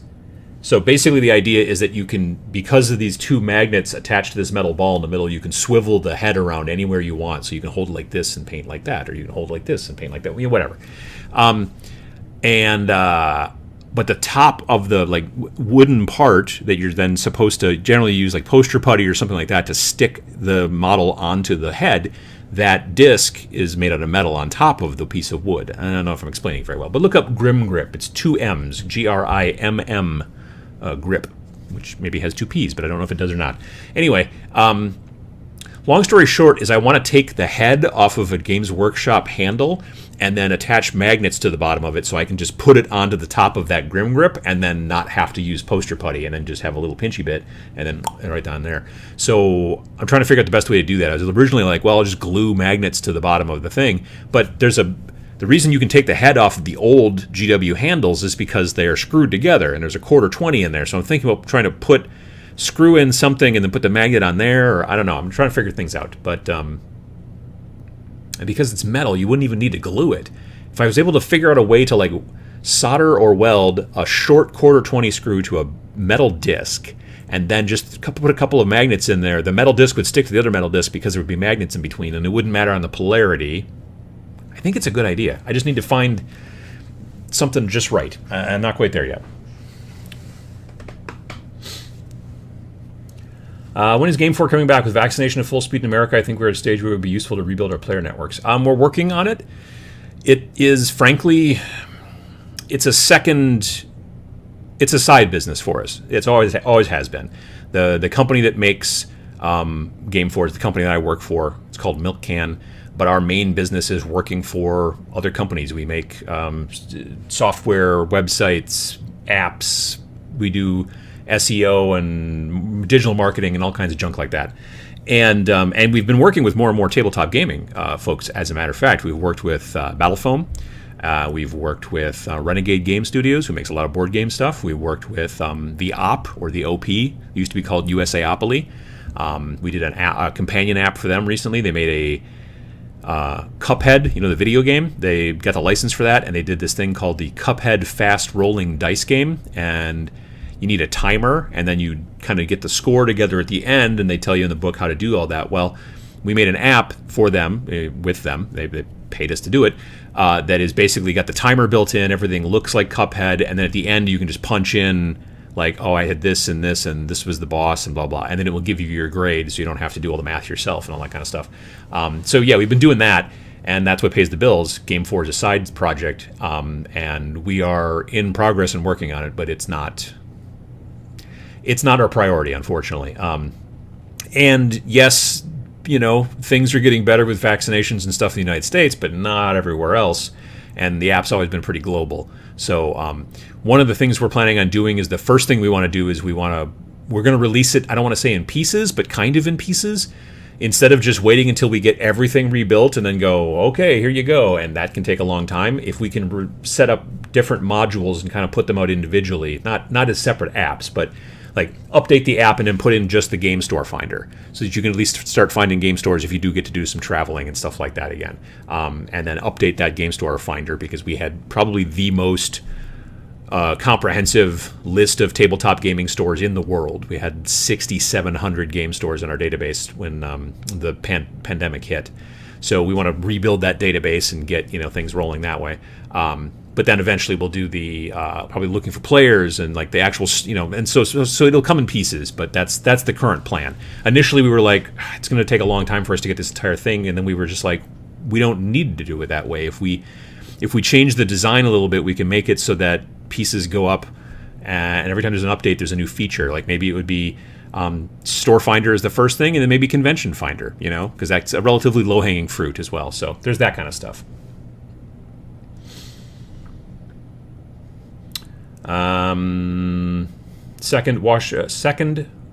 Seconded water washable resin. Super easy, great to work with, nice. Super easy, barely an inconvenience. I have not enjoyed using water washable resin, then says that Rob Human. It is, in my experience, it's more finicky. Much more prefer Elegoo's ABS-like line.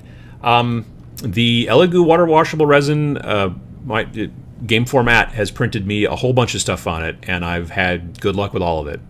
So I don't know. That's what I plan on using to start. Can you put your 3D printer in an old refrigerator using reptile heaters and regulate the temperature? I don't know. Maybe. I don't have an old refrigerator. That's an issue.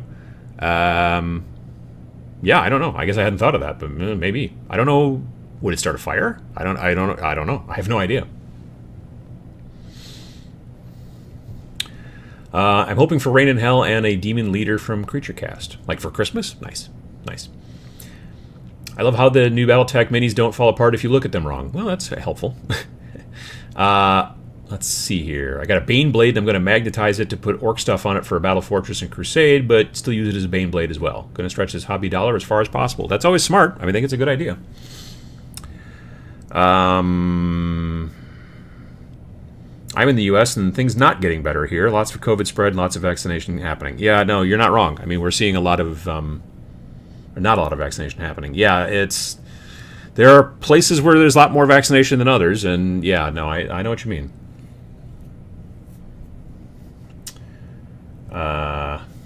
Pitch meeting reference. Oh yeah, I like to watch that. It's fun. Fridge idea would totally work. Wouldn't it? Don't you need some sort of ventilation, though? I would think that... I don't know. That's a good question. I guess you could put a smoke detector inside there, too, maybe? That would then send you a message via text? I don't know. I have no idea. That sounds like something you would need an Arduino for, which is something I like to say the word Arduino. I don't really know exactly what it is. I get the general idea, but I know it's like a little computery thingy.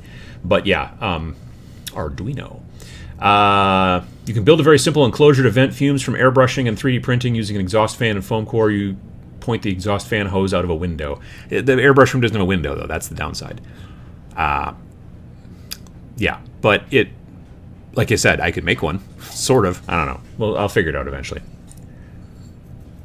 Buy a small grow tent and put your printer in there.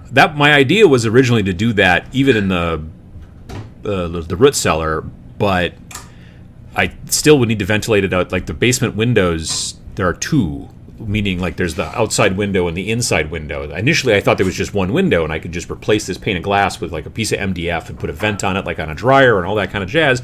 And then I was looking at it, I'm like, oh, there's two of them. So now I'm gonna, because it's Wisconsin, and there's no such thing as one window anywhere. It's always two windows because you need the insulation. We'll see how it goes.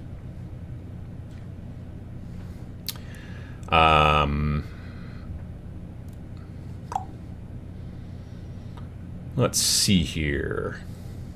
Digging Hawkeye. Oh, the TV show? Yeah, we've been watching it. It's been fine. I enjoy it. Have you looked into air purifiers? I have. Elegoo makes these little tiny ones that are supposed to actually go inside. It's like there's already an air purifier in the, well, there's a filter. There's a charcoal filter inside the Saturn, from what I understand. But then they make these little tiny things. They're like little beige. What they look like is they remind me of old computer PC speakers from like the late 90s, early 2000s. And you'd put them on the side of your desk, you know, and there'd be a dial on one and they'd be plugged in or whatever. But they were always like these little beige, little tiny towers. Anyway, they sell, these are charged via USB, and they have charcoal filters in them, and you actually put them inside the enclosure. You know, you put the big orange hood back on your printer, and they are supposed to help supplement the charcoal filter that's already in the machine. And I have a set of those too.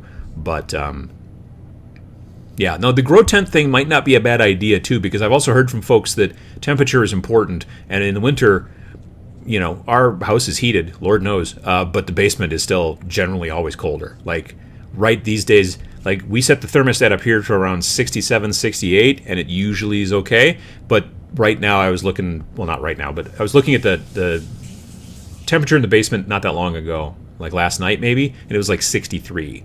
So it's always cooler in the basement. Now, that's also lovely in the summer, because then it's nice and cool in the basement. But in the winter, it's also colder, so that's a problem, you know. Could describe a HEPA-rated carbon filter, air filter that is freestanding. If the smell bothers you, upgrade to a vented enclosure. I would still probably have to have an enclosure just to try to heat things up a little bit better in the winter so that I could still print, so there's that too. I'm working on it, though. I am definitely. Well, I mean, up here. So there's that.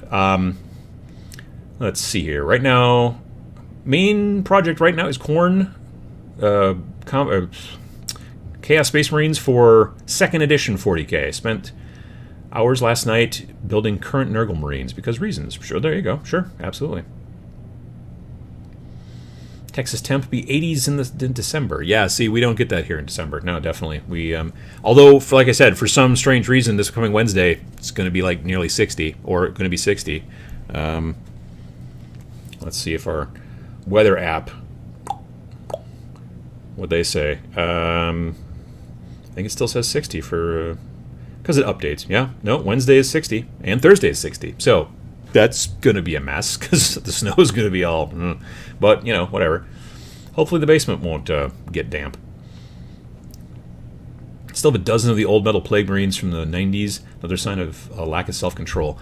I had some of the resin ones, like the fine cast ones that they made after, like from that same style, because I was when I was playing 40K, I was generally pretty heavy into Chaos, and I liked them a lot. And then when the new Death Guard came out, you know, like with 8th edition or 7th edition, 8th edition, I think, I was just like, oh, those are so nice in comparison. I really like those, and so now I still have some of those models. Some of them painted, and I'm not going to get rid of those. But I've also got a bunch I could probably flip to people who are more interested in the older stuff. I could definitely do that too.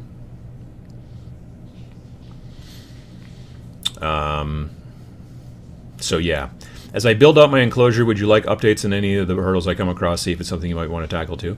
Like I said, my thought is, as far as an enclosure, I'm probably just going to, if I get anything, it'll probably be like a grow tent or whatever. I've been looking on Amazon. They make these like, they're like, it's like made out of cloth, and it's maybe got like PVC as like the frame, and then there's like a hose, and it's usually like foil, not real foil, but you know what I'm talking about. It's like that silver metallic stuff on the inside to keep the heat in, because you want that for your plants or whatever. And then, but you can also have a vent. And then I also saw on Amazon you can buy these tubes. It's about yay long, and you plug it into the wall, and it's just got a fan inside there that sucks air through and something like that. So if I go down that road, I'll figure it out and do that. But we'll see here. Low humidity here in Virginia, so outside in spring. Prayers sent to Kentucky from yesterday's storms. Absolutely, yeah. Yeah, no, I mean the humidity thing is always a big deal with priming and especially if you're spraying the other stuff, varnish, matte varnish, gloss varnish, any kind of varnish, especially matte varnish. I think matte varnish has a tendency to fog more than gloss does. So anyway, but I generally prefer the matte varnish. We put a ceramic heating plate in the enclosure with our resin printer, keeps the enclosure at perfect temperature. Yeah, I thought something like that too would be a good idea. Some sort of heating plate or something just to keep it warm in there, and you can zip it all up and it'll be fine. So, yeah, it seems like a big project, but you know, it is what it is. If I lived in a place that it was like generally the right temperature for 3D printing all the time in my garage, I could probably just leave it in the garage. But you know, again, then raccoons would start 3D printing stuff, and that would get weird. So, yeah, maybe some squirrels too. I mean, not that they would be 3D printing squirrels, but there would be squirrel. I think there's critters in our garage, is my point. And it's fine. They sometimes eat charcoal, which is weird. Like briquettes for the grill. Like almost every spring, I will find a bag with a hole in it. And I'm like, I don't know why they're eating charcoal, but all right, well, I'm helping the circle of life, I guess. All right, well, folks, it's 11 o'clock in my neck of the woods, and I want to thank you folks for coming by and chatting. It wasn't a lot of point today. We talked a little tiny bit about Christmas, talked about 3D printing. We talked about squirrels. Yeah, that's kind of par for the course. So I hope you folks, if you're interested in Christmas, I hope you have a good one. But we will see you the day after, next time we get together, the 26th of December. And so, yeah, if you have, holiday stuff and whatnot, and you enjoy that kind of thing, I hope you enjoy it. And if it's not something you enjoy, then I hope you can avoid it if you can. I know it's difficult, depending where you live. But yeah, if hopefully you get some time off, and maybe you'll get to do some hobby and paint some things, build some things, work on your pile of potential, or whatever you want to call it, and all that kind of stuff. So have a good rest of your day, and we'll see you again in 2 weeks. If you want to watch me paint and yammer, I'll be on Twitch tomorrow night at 7 p.m. Central, working on some new OCR Bone Reapers. That'll be fun. But otherwise, we'll see you again soon. And again, have a good holidays, and thanks for watching.